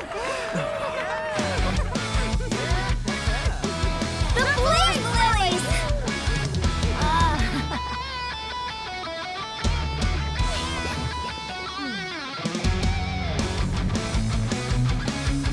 up here blazing trails through the midnight sky, lighting up the world below.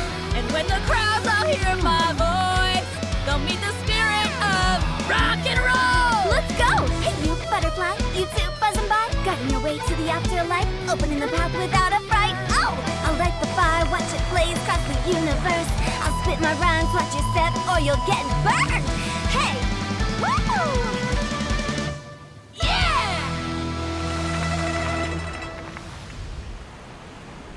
Does anyone have any plans tomorrow?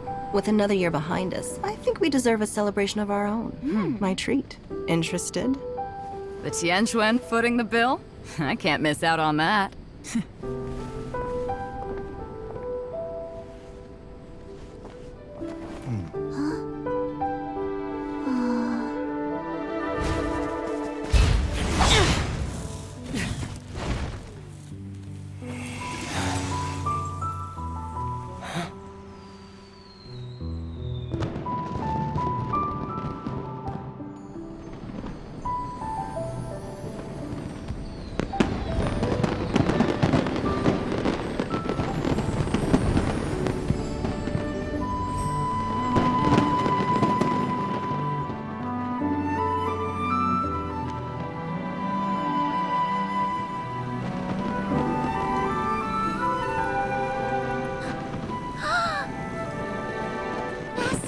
Master, listen!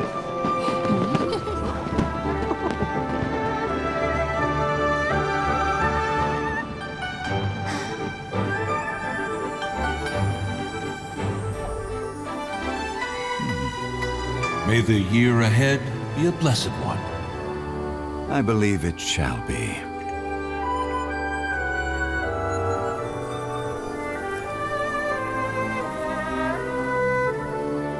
Master, the Xiao Lanterns, Ha! Elementary. One shall fashion for you a Xiao Lantern the likes of which the world has never seen. And you must take it to Liyue Harbor to display its magnificence for all.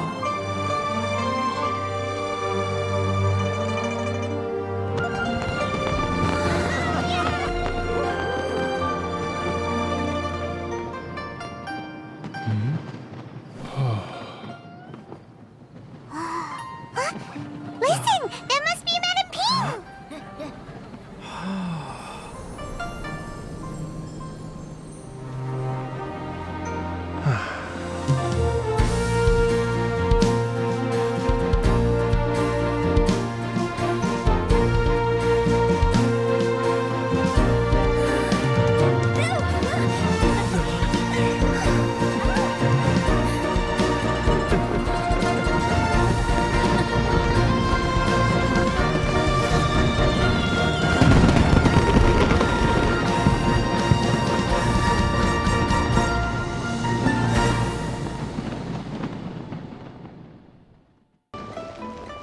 Okay, now I need to get a move on and write my next song.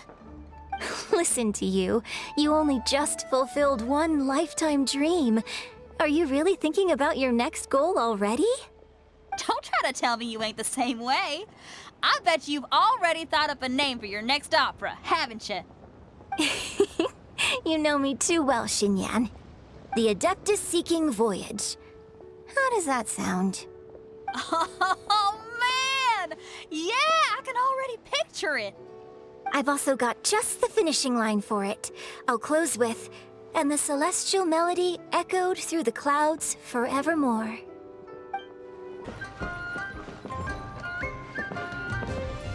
The Lantern Rite celebrations are getting better by the year. Such wonderful music. Dr. Baiju, I've brought the herbs. Who are they for? The singers. Performing at a music festival is very demanding. Using these herbs in good time will protect their voices from damage. Oh, that's why you were preparing them all night. I dared not neglect the Yuheng's request. Her messenger was quite insistent that it should take top priority. Let me double check again. This one is for... Traveler, hurry! It's almost time for us to join Huta for dinner! Whew, and we'll be meeting at Shinyue Kiosk. It's the place with a really long wait list. As expected of the parlor director, always so generous! Come on, let's go! Oh, so that's how it is. Thanks for the suggestions, Mr. Zhongli. I have them all noted down. I've long heard that your knowledge encompasses all things old and new, Mr. Zhongli. But I never knew that you were well versed in the art of cooking, too. It is truly an honor to make your acquaintance. No need for formalities. I too feel humbled to be in the company of such talented young people. There are many things I could learn from you. Oh, you flatter us. If it's possible, may I trouble you to provide a few words of guidance for my practices in exorcism? Exorcism? I can't say I'm an expert in the field, but if you don't mind, we could start by discussing... Whoa, there's so many people here! All we knew was that Hu Tao invited Zhongli over. Paimon never thought we'd be meeting so many old friends! Happy Lantern Rite, everyone! Likewise. Please take a seat.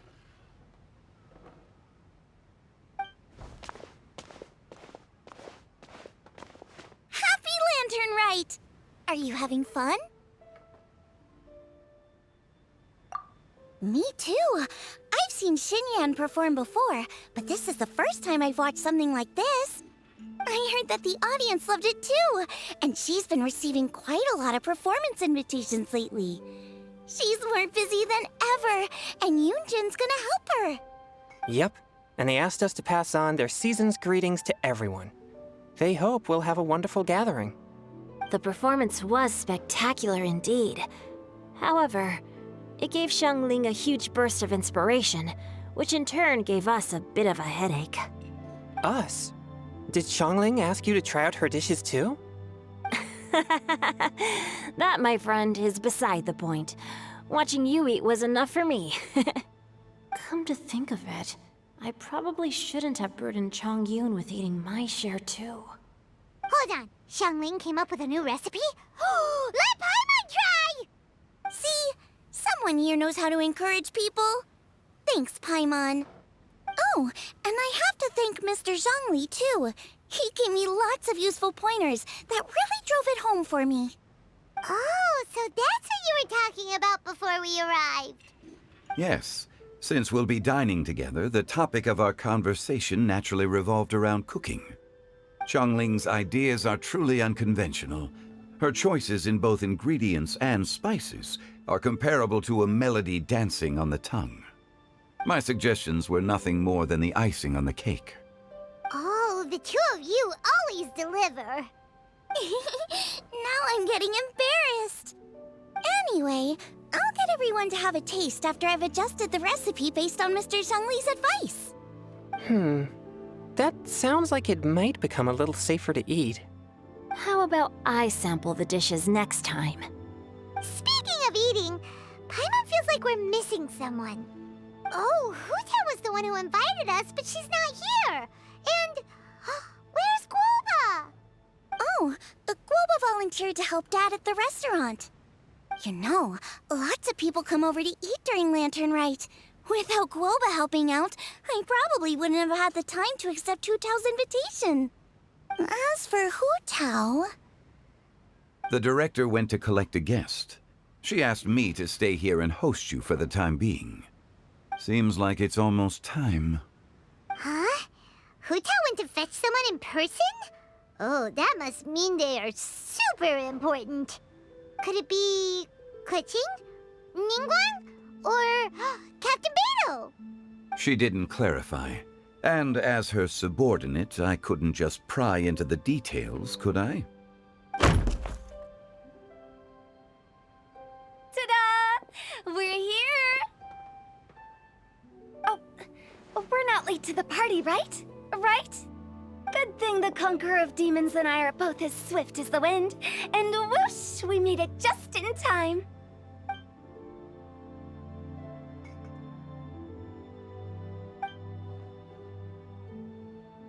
Oh. I see. So the important guest is the conqueror of demons. I've been looking forward to meeting you. The director didn't mention anything when she invited us. What a pleasant surprise. Gathered here with us tonight are not only young and accomplished individuals, but also the protector of Leo's peace, Adeptus Alatus. To convene here with all of you is indeed a great honor.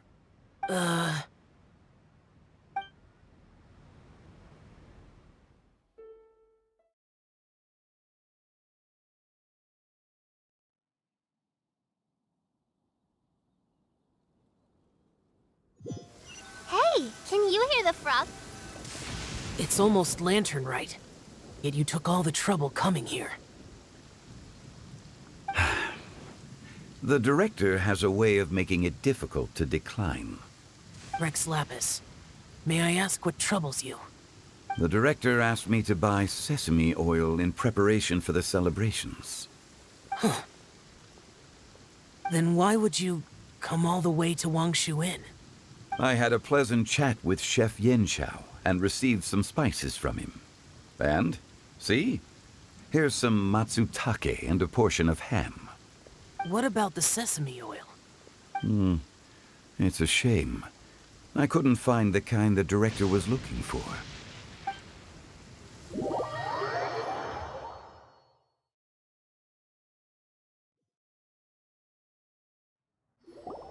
I'm sure you're exaggerating, Zhang... Sir. There he goes again. Enough with the pleasantries. Go let our guests take a seat. Everyone here today is well known in their own field and has probably heard about one another to some extent. Some of us are even old acquaintances, so there's no need to be this formal. I heard that the Conqueror of Demons and the Traveler are pretty close, no? Great. You two sit together.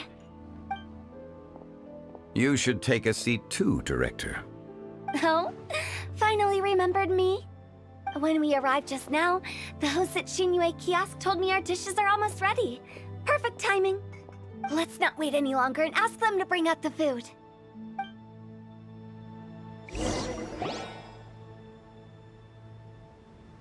Paimon would have never guessed the person who Tao went to fetch was Xiao. Oh, that's also the first I've heard of the Traveler and Paimon being friends with the Conqueror of Demons. You know Xiao Chu?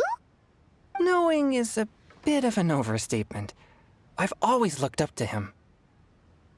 You might not know this, Paimon, but we exorcists have worked in close collaboration with the Conqueror of Demons for many generations, dispelling evil together, both in the open and from the shadows. Hard to imagine that thanks to Hu Tao, I've finally gotten the chance to meet him. Conqueror of Demons, I'm honored to make your acquaintance. Likewise. It is a great honor indeed to have a chance to meet the legendary Conqueror of Demons. Changyun has brought that name up quite a few times in the past. I remember you mentioning wanting him to understand the importance of exorcists. We know each other too. He helped try my dishes during the Masterful Chef's cook-off. I didn't think we'd have the chance to meet again. Happy Lantern Rite. No anecdote, however, compares to meeting you in person. I'm Xingqiu, Shangling and Changyun's friend. The pleasure is all mine. Whoa, everyone's getting all formal and polite all of a sudden. Paimon doesn't know what she should say anymore. Adeptus Xiao, mighty conqueror of demons, please accept Paimon's greetings too. Belated Happy Lantern Rite. Paimon tried very hard to look for a fancy word, okay? Don't be too harsh on Paimon! There's no need to be so polite. You're right. This was meant to be a nice little get-together between friends after all. Too much formality kills the atmosphere. I didn't plan this gathering only for everyone to walk on eggshells. Hiya. What's your true intention, then? A little get-together between friends, sipping the finest tea and watching lanterns float into the sky. bidding farewell to the past and embracing the present with joy. And that is something our consultant would say. I think it deserves a standing ovation. Indeed. Exceptional acting skills, Director. As for me, I'm just here to have fun and treat everyone to something good. We all worked really hard this year, whether traveling or guiding, cooking, helping with the family business, exorcising evil spirits, or conquering demons. And of course, our consultant, who's been helping out at the parlor every now and then. Everyone has done some pretty amazing things. As the one who brought everyone together, it goes without saying that I'm the one most deserving of praise. Huh? Sounds kinda self-important, but Paimon thinks it's pretty amazing that she managed to talk Xiao into coming. He rarely ever enters Liyue Harbor after all. It wasn't as complicated as you think.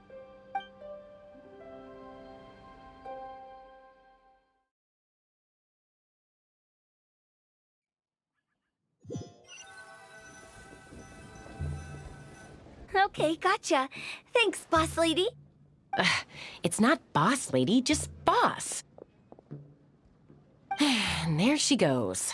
What a lively girl. Conqueror of demons, Adeptus Xiao.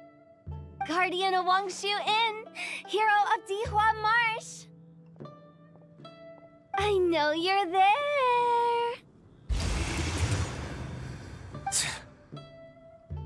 Quiet. Do not disturb the peace. Sorry, but you wouldn't show up if I didn't yell your name, would you? I know you. You're the 77th director of Wangsheng Funeral Parlor. Is there something you need?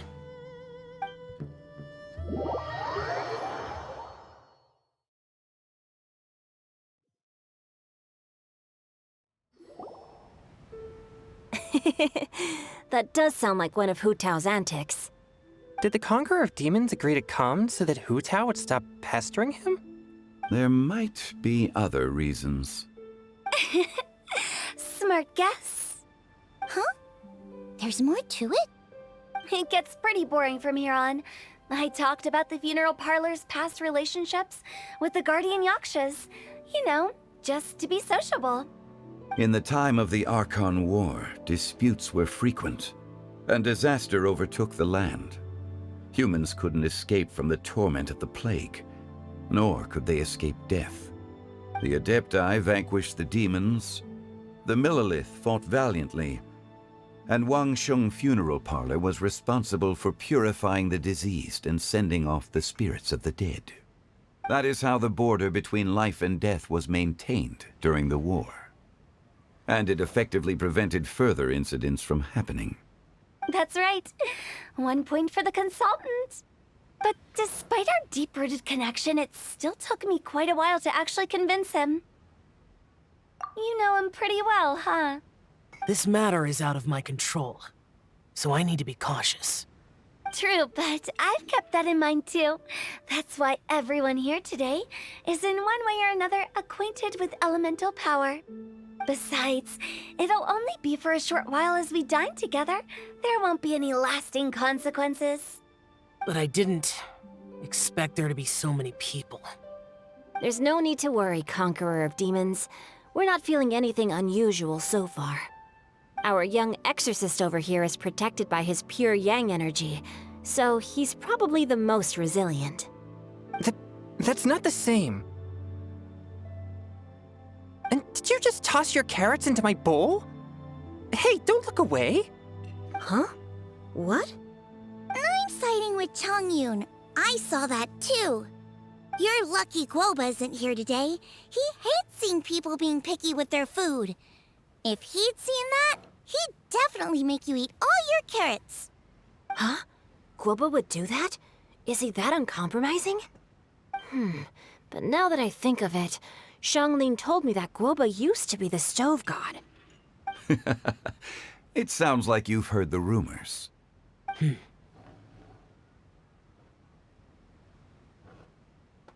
I'm doing fine. Not long ago, before Lantern Rite, I met an old friend. Thanks to his help, things have been a lot more stable than before. You should know him. He's...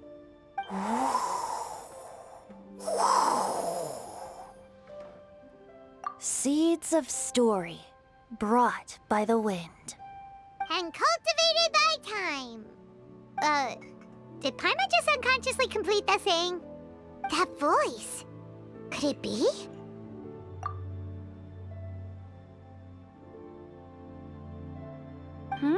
If I'm not mistaken, there's someone knocking at the door. Don't just sit there, Zhongli. Go welcome our guest in. No such need. I'm coming in.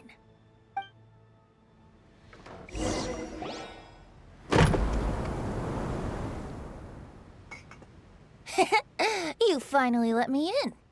Hello, hello. No matter if we've met before or not, this moment marks a brand new encounter. Old friends and new. Happy Lantern Rite. Oh, it's the tone-deaf bard. Oh, he seems to carry a valiant breeze wherever he goes. It looks like we're gonna be friends.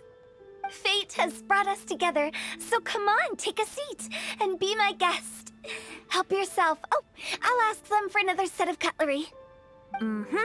This young lady here is as bright as a fresh bouquet of flowers in the morning's rising sun. She no doubt is the one with the most authority here. Whoa, these dishes look amazing! Is it really okay for me to join in? All right, I'm digging in. Huh, it's you. Oh, isn't this Genyu? Genyu? Yep. Now that I've taken a closer look, you're a fan of Genyu's works, aren't you? I met Xingqiu at a light novel convention. How I wish we'd met sooner. I never expected that there'd be another person in this world who could interpret Genyu's new novel as thoroughly as I could. Venti, you're being too humble. Considering your poetic talent, your fundamentals are way more impressive. Could this new guest be Master Xingqiu's friend? Yeah! Xiao, you remember me too, right? We had a chat not long ago. Yes, yes. Monsters become more active than usual as we get closer to Lantern Rite. I was patrolling Dihua Marsh a few days ago, when I happened to run into this... You've already forgotten? I'm a bard, remember? And bards go around singing wherever they like. Oh, right. And this bard was performing in Dihua Marsh. It was a moving melody, and it made me feel relaxed and at ease. I couldn't help but stay and listen. Thank you for your patronage. I understand now, too. I'm Zhongli, currently working at the Wangsheng Funeral Parlor. It's a pleasure to meet you, new friend. And I'm his boss. Oh, and if there's anything unsatisfactory, let me know anytime. That's very considerate of you. Oh? No wonder. Only a boss as savvy and reliable as you would be able to hire such an impressive consultant. Oh, you're too nice, Venti. Not to brag, but our consultant truly is impressive. His knowledge extends across the stars and the land, and there's nothing throughout history that he doesn't know. From the sophisticated way he speaks, it's hard not to suspect that he could very well be an adeptus in disguise.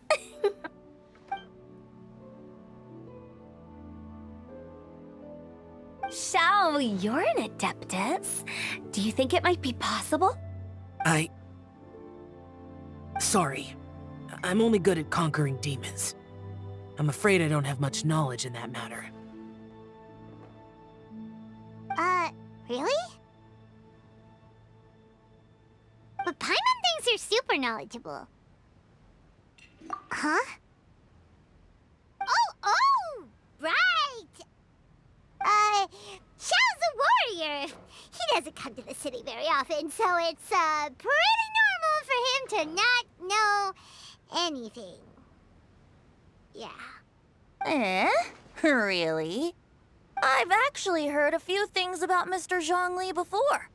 The guests in the tavern talked about this refined and courteous man who, instead of having wine at Mondstadt's finest tavern, ordered a cup of hot tea with the most complex name. Now that you mention it, I seem to recall that there indeed is a musician like yourself in Mondstadt. I've heard that he's elegant and amiable, his works witty and vibrant. It's no overstatement to regard him as the best bard in Mondstadt. Now you're making me embarrassed. I would say that Mondstadt's poetry is a little run-of-the-mill sometimes. There's one I heard a while back that went, "The old house is renewed, welcoming the spring breeze, awakening old memories." The meaning's there, but the word choices are unimaginative, and there's a distinct lack of literary flair. I think so too. The composition needs a little jazzing up. If I were to give it a go, I'd make it an old melon on a vine, a new flower that grows fine. Oh, good one! It feels unique and has a nice ring to it. You have great taste, Venti. I was right about you. Let's shake hands. Of course, of course. Hey, Shincho! Mind lending me a few books when we get back? Pick out some well-written ones. I don't know if it's my own lack of literary knowledge, but I couldn't tell the difference between those two. I don't think it's your fault. Chongyun's right. It's not our fault. Oh, you have a point. But speaking of, why is the tone-deaf bard here? Are you here to take part in Lantern Rite too? I heard that Liyue will be hosting a Lantern Rite music festival this year. As a musician myself, how could I possibly resist the temptation to come take a look? Or listen. Getting to know other musical styles is essential to sparking inspiration, don't you think? As for the Fontaine friend who hosted the festival, I saw him near Stone Gate the other day. The Iridescence tour has finally been held successfully for once, so I had to congratulate him. Don't think anything of it. By the way, I was watching as you entered Shinyue Kiosk, but no one seemed to notice me. Should I say that it's because I'm an expert in hiding, or that a certain someone deliberately ignored the sound of the wind? Whenever Lantern Rite comes around, Liyue Harbor becomes bustling with activity. People are all busy watching the lanterns and strolling around the shops, and they might just go travel somewhere on a whim. It is rather difficult to predict another's whereabouts. The festival is in full swing and proceeding smoothly, and we're all gathered here with friends, new and old. This is no doubt a wonderful occasion worth celebrating. To come together with all of you at the beginning of the year, one can't help but be filled with joy. In a moment like this, I propose we raise a glass together. In my case, tea in lieu of wine. Very well said, Mr. Zhongli. That was exactly what I wanted to say. Now I'm getting a little self-conscious. I didn't cause you too much trouble barging in like that, did I? We usually drink wine during occasions like this over in Mondstadt, but since Mr. Zhongli insists on drinking tea, I'll give a toast with tea too. Everyone, thanks for the treat. You're welcome. As the host of this gathering, I hope everyone enjoys the food and drinks. May this year be better than the last. Considering that everyone may have other matters to attend to later, sticking to tea seems like a good idea. All of a sudden, they started proposing toasts. Should we? What's with the urgency? Sure.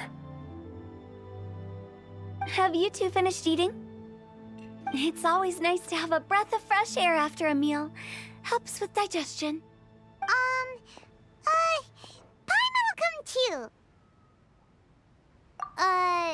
Yeah? Okay then. Don't forget to come back!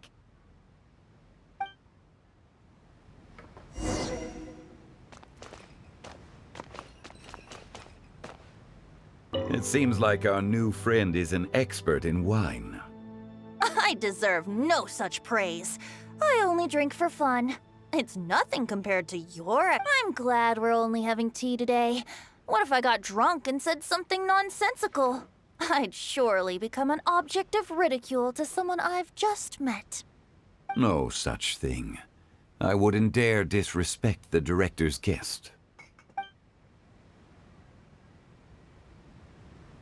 It seems like our new friend... I deserve no such praise. I'm glad we're only... No such thing.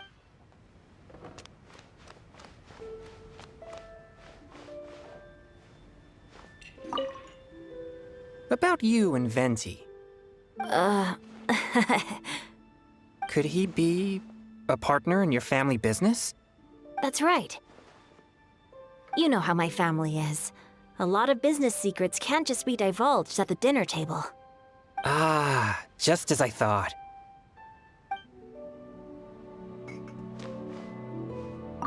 Did you talk about anything interesting before we started the meal? Anything fun I missed out on? Oh, we were talking about cooking. Mr. Zhangli told us that he went on a trip to Qiaoyang Village the other day and got a hold of some uncommon ingredients. Tea seed oil and sesame oil. He suggested I try using those in my new dishes. Oh, no wonder he left his post for so long that day. Those ingredients would be difficult for anyone else to find. I guess I'll need his help next time as well. You're not allowed to leave Paimon here alone! To be honest, Paimon's worried about saying the wrong thing.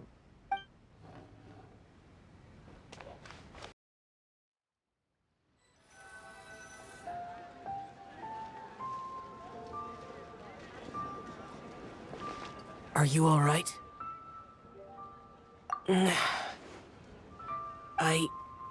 It's hard to describe. It's not that. There were those among the Adepti who loved gatherings and idle chit-chat. Sometimes they would call up a few others for a drink. Even I got dragged along to their gatherings many times. The Adepti all have their specialties, making most of them proud and arrogant. Everything they say is straight from the heart. It never gets too complicated. But this time...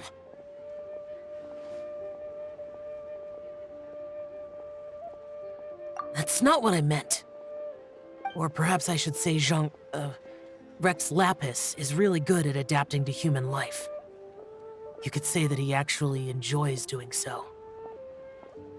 And that's something I might never be able to do. That does sound like something you would say.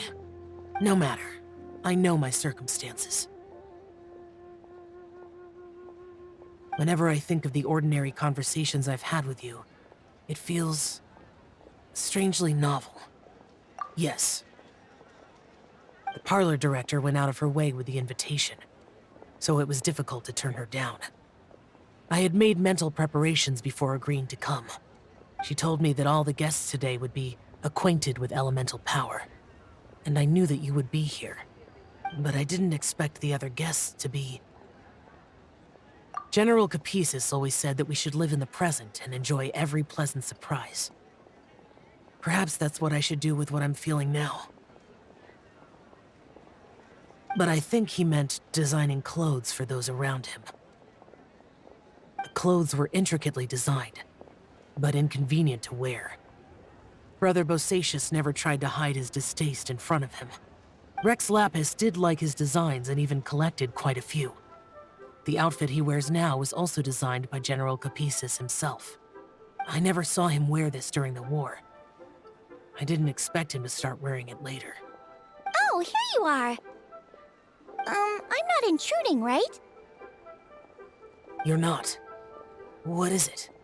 Hu Tao saw that everyone's done eating and asked the staff to bring out the desserts. Paimon got so anxious that you weren't back yet that she scarfed down her dessert without the usual slurping and munching. To be honest, I was kind of worried too. You looked a little restless just now, and I thought you weren't used to the food here and was planning to head back to Wangshu Inn for something Yanxiao made. You're worrying too much. Why would I? Anyway, let's head back. Please wait! There's another reason why I came looking for you. Here, take these. I brought them for you. Almond tofu? Yup. Since the Masterful Chef's competition, you could say that Yanxiao and I are not only competitors, but good friends as well. I visit him at Wangshu Inn sometimes to discuss our cooking. I heard him say that the esteemed guest on the roof loves nothing more than a good plate of almond tofu, so I learned a thing or two about the dish from him. I'll be honest, before Hu Tao invited everyone, she secretly came looking for me, told me about the guests she planned to invite, and asked me for some suggestions on what she should order. So I made a few servings of almond tofu for you guys in advance. Take them as a token of gratitude for your support. When I told Guoba that I was making these for you, he started eagerly running around the kitchen and helping a lot too. Thank you for the trouble. There was no need to... I'll take them. Thank you. And Guoba too. You're welcome. Oh, the almond tofu I made probably tastes and feels a little different from the type Yanxiao cooks. Please let me know if there's any improvements I should make. Okay. That's all. Alrighty, we should head back now. We can't keep Paimon waiting.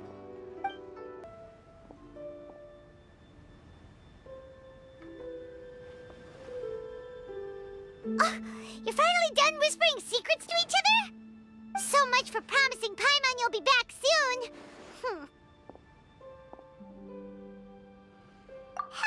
How could you say that to Paimon? In that case, besides having no sense of time, Paimon will let you know what having no sense of fullness looks like. Your dessert is all Paimon's. Sorry to keep everyone waiting. No worries, we're all just chatting here. There's no serious business to take care of. Whether we're chatting outside or inside, it's all the same. Paimon's too busy eating to talk to you. But even though we're all well acquainted by now, I think this festive gathering deserves something ceremonious. Oh? Is this some local custom? Nope. This is something I made up so that good luck will be on our side, that's all. Spontaneity is the best choice to make here. Let's use this incense burner on the table.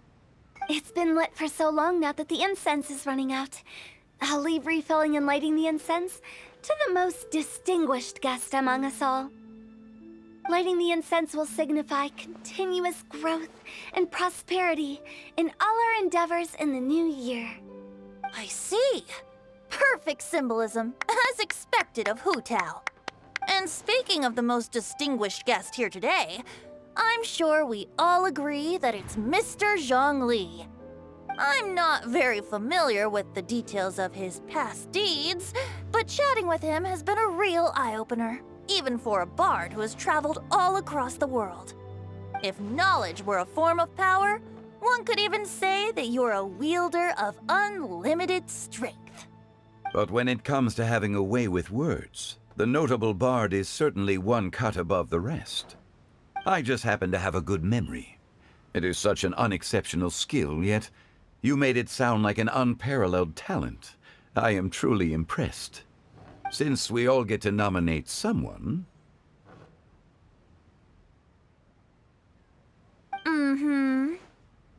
I think it's only fair that we let the parlor director light the incense. Huh? That won't do. Don't flatter me just because I'm your boss. We are looking for the most distinguished guest here. As the host, I shouldn't be involved in this discussion at all. Now that we've enjoyed this table full of delicacies, how about we let our one and only chef here do the honors? Is this really the way this works? I didn't cook any of these dishes. It's not a big deal. Just look at her! Xiangling, the disciple of an adeptus, the stove god's best companion, the winner of the Masterful Chef's competition. The only heir of the famous Wanmin restaurant. A good old friend of mine. There's no better choice. Why does Paimon feel like we're back at square one again? Please stop! You're making me embarrassed. If we're looking for a distinguished guest, surely the second son of the Feiyun Commerce Guild counts. It's one of the largest commerce guilds in Liyue Harbor. Huh? Don't get me involved in this. Ooh, not a bad choice. With the Commerce Guild's young master lighting the incense, we're all sure to make a huge sum of mora in the new year. That's not how it works. Making a fortune is indeed a fine wish, but it's of lesser importance than good health and happiness. Which means we should choose Chongyun, the skilled exorcist who keeps everyone's home safe from evil spirits. Huh? Now you're nominating me? I can't be the one when we have the Conqueror of Demons right here. Adeptus Xiao has the most seniority among everyone here today. We should... I refuse. I am most certainly not the most distinguished guest here. You should all be able to make the right judgment based on your observations. One person here is well acquainted with everyone else.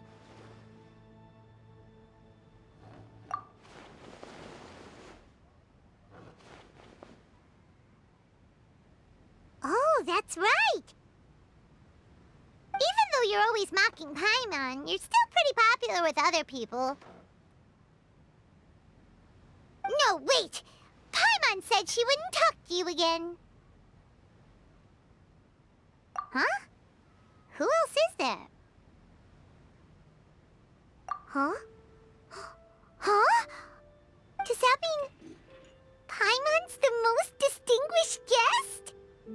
Oh, well, that was unexpected! I agree. Paimon's just the one we need. Without a friend constantly by your side, a long journey would become dreadfully lonesome. But once you have someone there to brighten up the atmosphere, everything along the way will become lively and vibrant too. Ah. The traveler has traversed many nations and left behind a great deal of fascinating stories. But without Paimon, they would have become quite monotonous. Paimon plays an indispensable role in making your journey a happy and smooth one.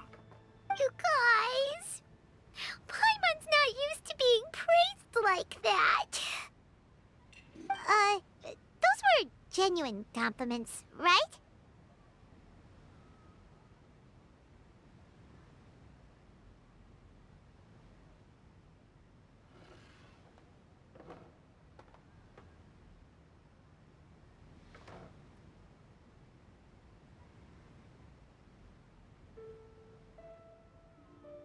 Thank you.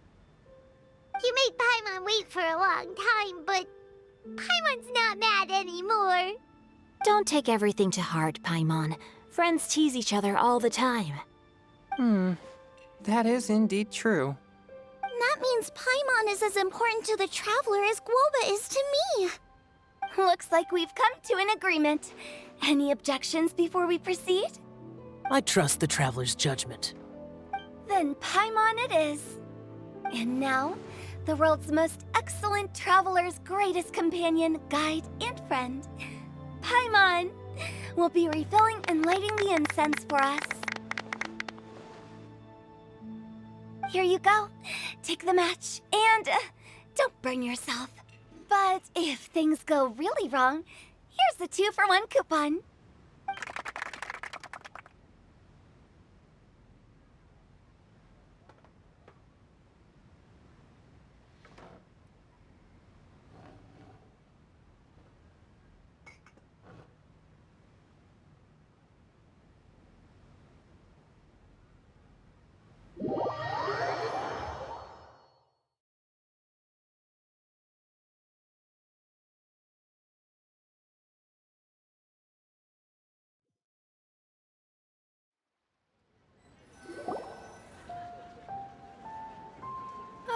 It's getting late. I won't take up any more of your time. You're all free to go as you please. Yep, the tea was amazing too. You don't have to go all polite on me. Just remember to come when I invite you next time. Let's see. It's dark out, so I'm going to accompany Xiangling, Xingqiu, and Chongyun back home. As for the rest of the guests, I'll leave them to our consultant. No need. I'm headed towards the harbor to meet a friend on the ship. There's no need to trouble one such as Mr. Zhongli. I think you know the place I'm talking about. Come meet me anytime. It was great getting to know you all. Let's meet again when the spring breeze begins to blow. Bye. Oh, we should write poetry together sometime. We'll catch you all later then. Don't forget to return to the parlor later. There's something I need you to do. Understood. See you later.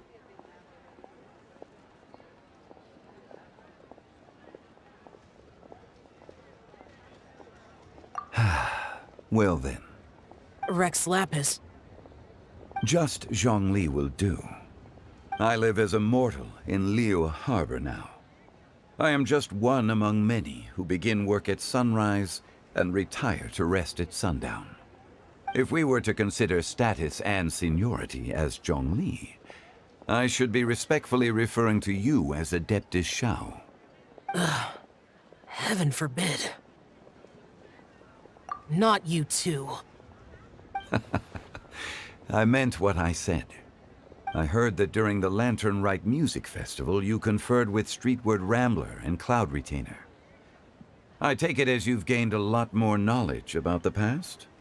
The same truth will sound different coming from different people. As more bear witness to a story, feelings and interpretations expand in variety too. I once had a pleasant chat about the past and present with a Sumeru scholar named Soraya, and learned a few things about her research topic. From the evidence she found and the conclusion she made, her area of research is already very close to the truth. But there are multiple sides to humans and gods alike. In the legends recorded by humans, some gods were depicted as arrogant and condescending, while others were kind and capable. But whether to me, Streetward Rambler, Cloud Retainer, or younger adepti such as Shao and Ganyu, those adepti and gods that may seem extraordinary to humans are something more akin to close companions. This was as true back then as it is right now. Just how Shao may seem unapproachable to most, but the Traveler has proved otherwise. So there's no need to dwell too much on certain things.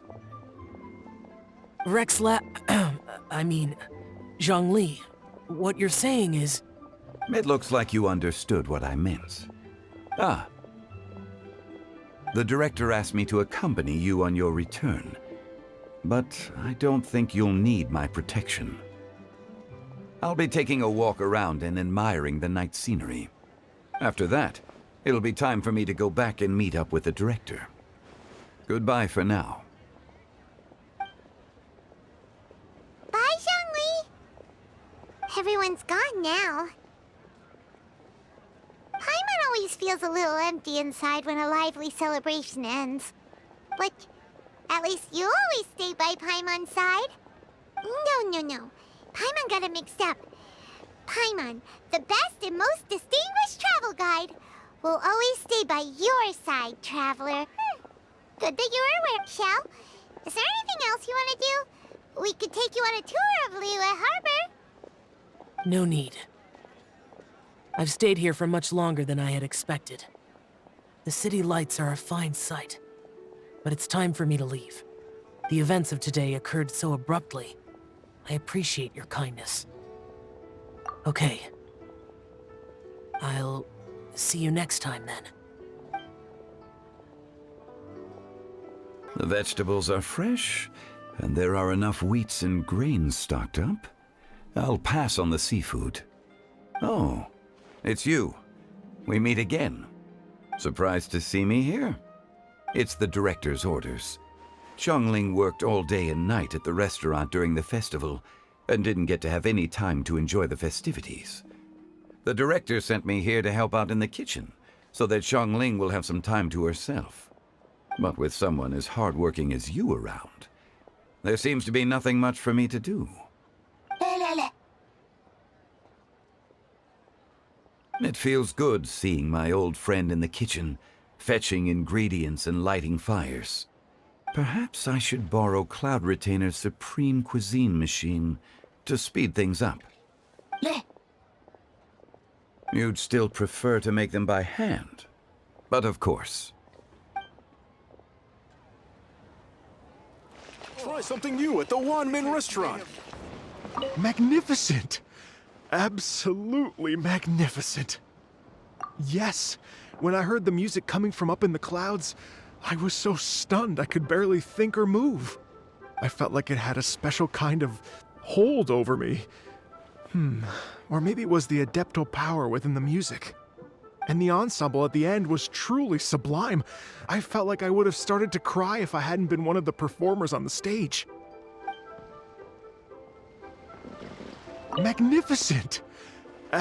Well, Lady Ningguang, the Tianquan of the Liyue Qixing, has invited me to visit her again at Yujing Terrace to discuss a long-term collaboration plan.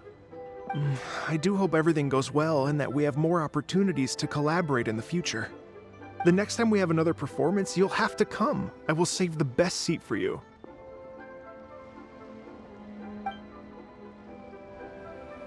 Magnificent! I've already given her my thanks in person. This is what she said.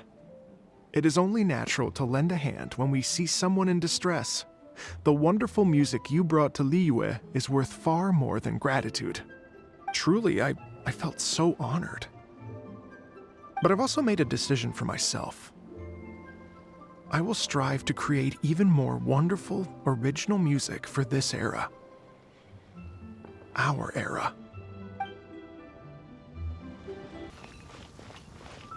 Hey, don't tell me you called me over for just a game of chess. You have to be more specific, Captain Beidou. Is it that you find playing chess an uninteresting activity, or that you're unhappy about my lack of novel ideas? If you don't specify what you mean, how could I know what I should do to please you? Of course. I make a single remark and you reply with a full-blown lecture. Maybe we should deal with all official affairs publicly in the future. It might just make things easier. I'd be perfectly happy with that. I'm just worried that Captain Beidou's business might be negatively affected. Don't give me that. That woman from Yanshang Tea House sometimes comes aboard to ask for information. She requested the fleet to import some goods, but how could I not know who she's actually working for? Oh, you sure know a lot, Captain Beidou. How about I ask her to come over? Or maybe we go straight to her tea house. With one more person around, we'll be able to have some variety in our chess games. I hope that would be less of a bore to you. So, we're still gonna play chess after all.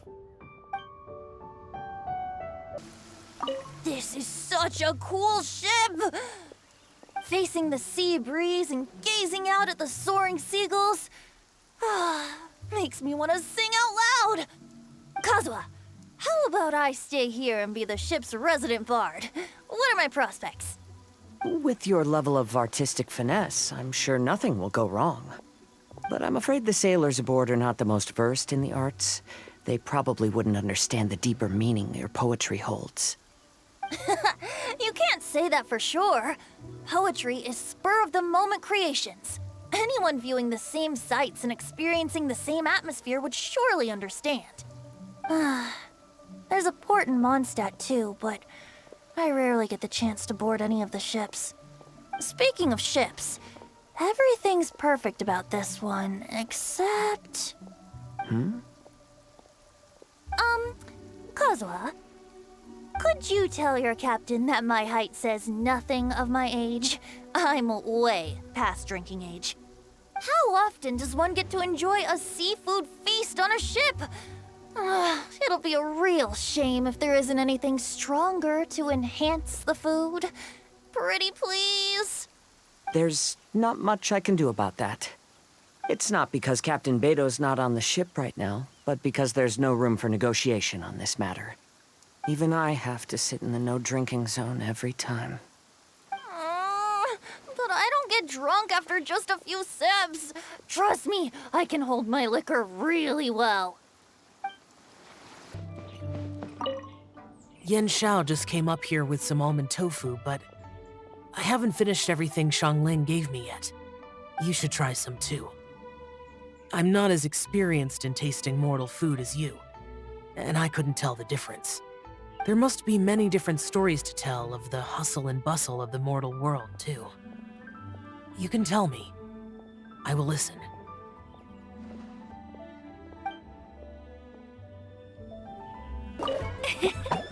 Xingqiu, you have to be honest. Honest about what? How did you and Venti really meet? Why are you suddenly asking that? Aren't they book buddies? Yeah, we met a few times at a book convention. That's all. Oh, really? With that extraordinary demeanor and literary talent, he's definitely not just any bard. If he's someone that could hold his ground in a conversation with a consultant, he needs to at least be as talented as me. Perhaps you're overthinking this matter. Hu Tao, Xingqiu wouldn't lie to us. Okay. I'll tell you the truth. Huh? Xingqiu! I'm actually a fan of Venti's poetry. You all know that I love reading, and sometimes come across poetry from Mondstadt. Among those works, I admire the ones penned by Venti the most. Just as Hu Tao said, his artistry is the reflection of his personality, remarkable grace and exceptional literary talent. I guess Venti didn't tell you the whole truth back at the restaurant, because he didn't want to embarrass me in front of everyone. He's such a considerate person. Yes, right. I can confirm that. When Xingqiu was busy with other things, he asked me to buy him poetry books in secret. I see. That didn't sound like too much of a big deal. You could have told us right away. Well, I'm telling you now, aren't I? Oh, so that's your story. Forget it. Let's drop this topic. It's not often that the four of us are all together. What should we do next? Hide and seek, hopscotch, or some shopping? Since there's 4 of us, why don't we borrow a mahjong set?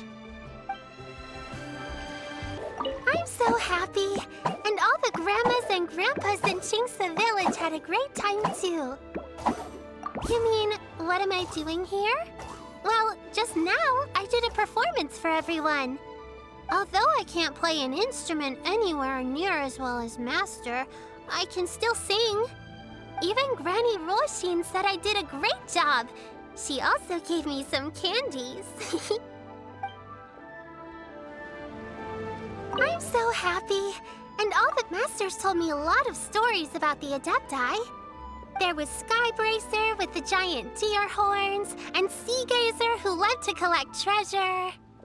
Sometimes Master talks and talks for a long time, until her voice starts to sound sad. But then she always breaks into a smile again, and tells me all of the things each of them loved best about Liyue. I love everything about Liyue. Some of the Adepti are gone now, but it's okay, because I'm gonna help take care of everyone in their stead. I'm so happy. And all the I'm happy that Mr. Dvorak found the fairy lady from his story. And I'm also happy that it turned out it was Master all along. Also, I helped out this time too, didn't I? So that means I was paying homage to my master? Oh, also, Mr. Dvorak got one of his friends to bring me a toy from Fontaine. I like it a lot. At first, I didn't know whether I was supposed to accept it or not, but then Master said it was okay, so I did.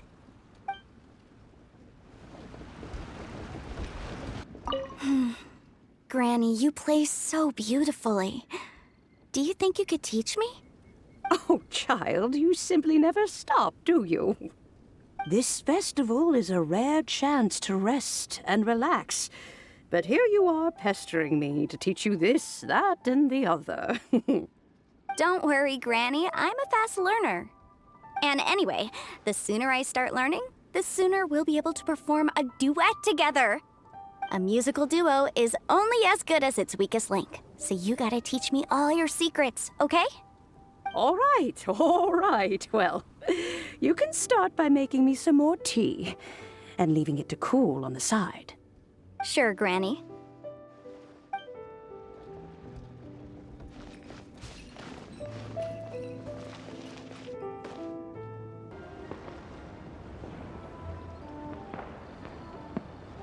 Feeling the sea breeze while listening to the music.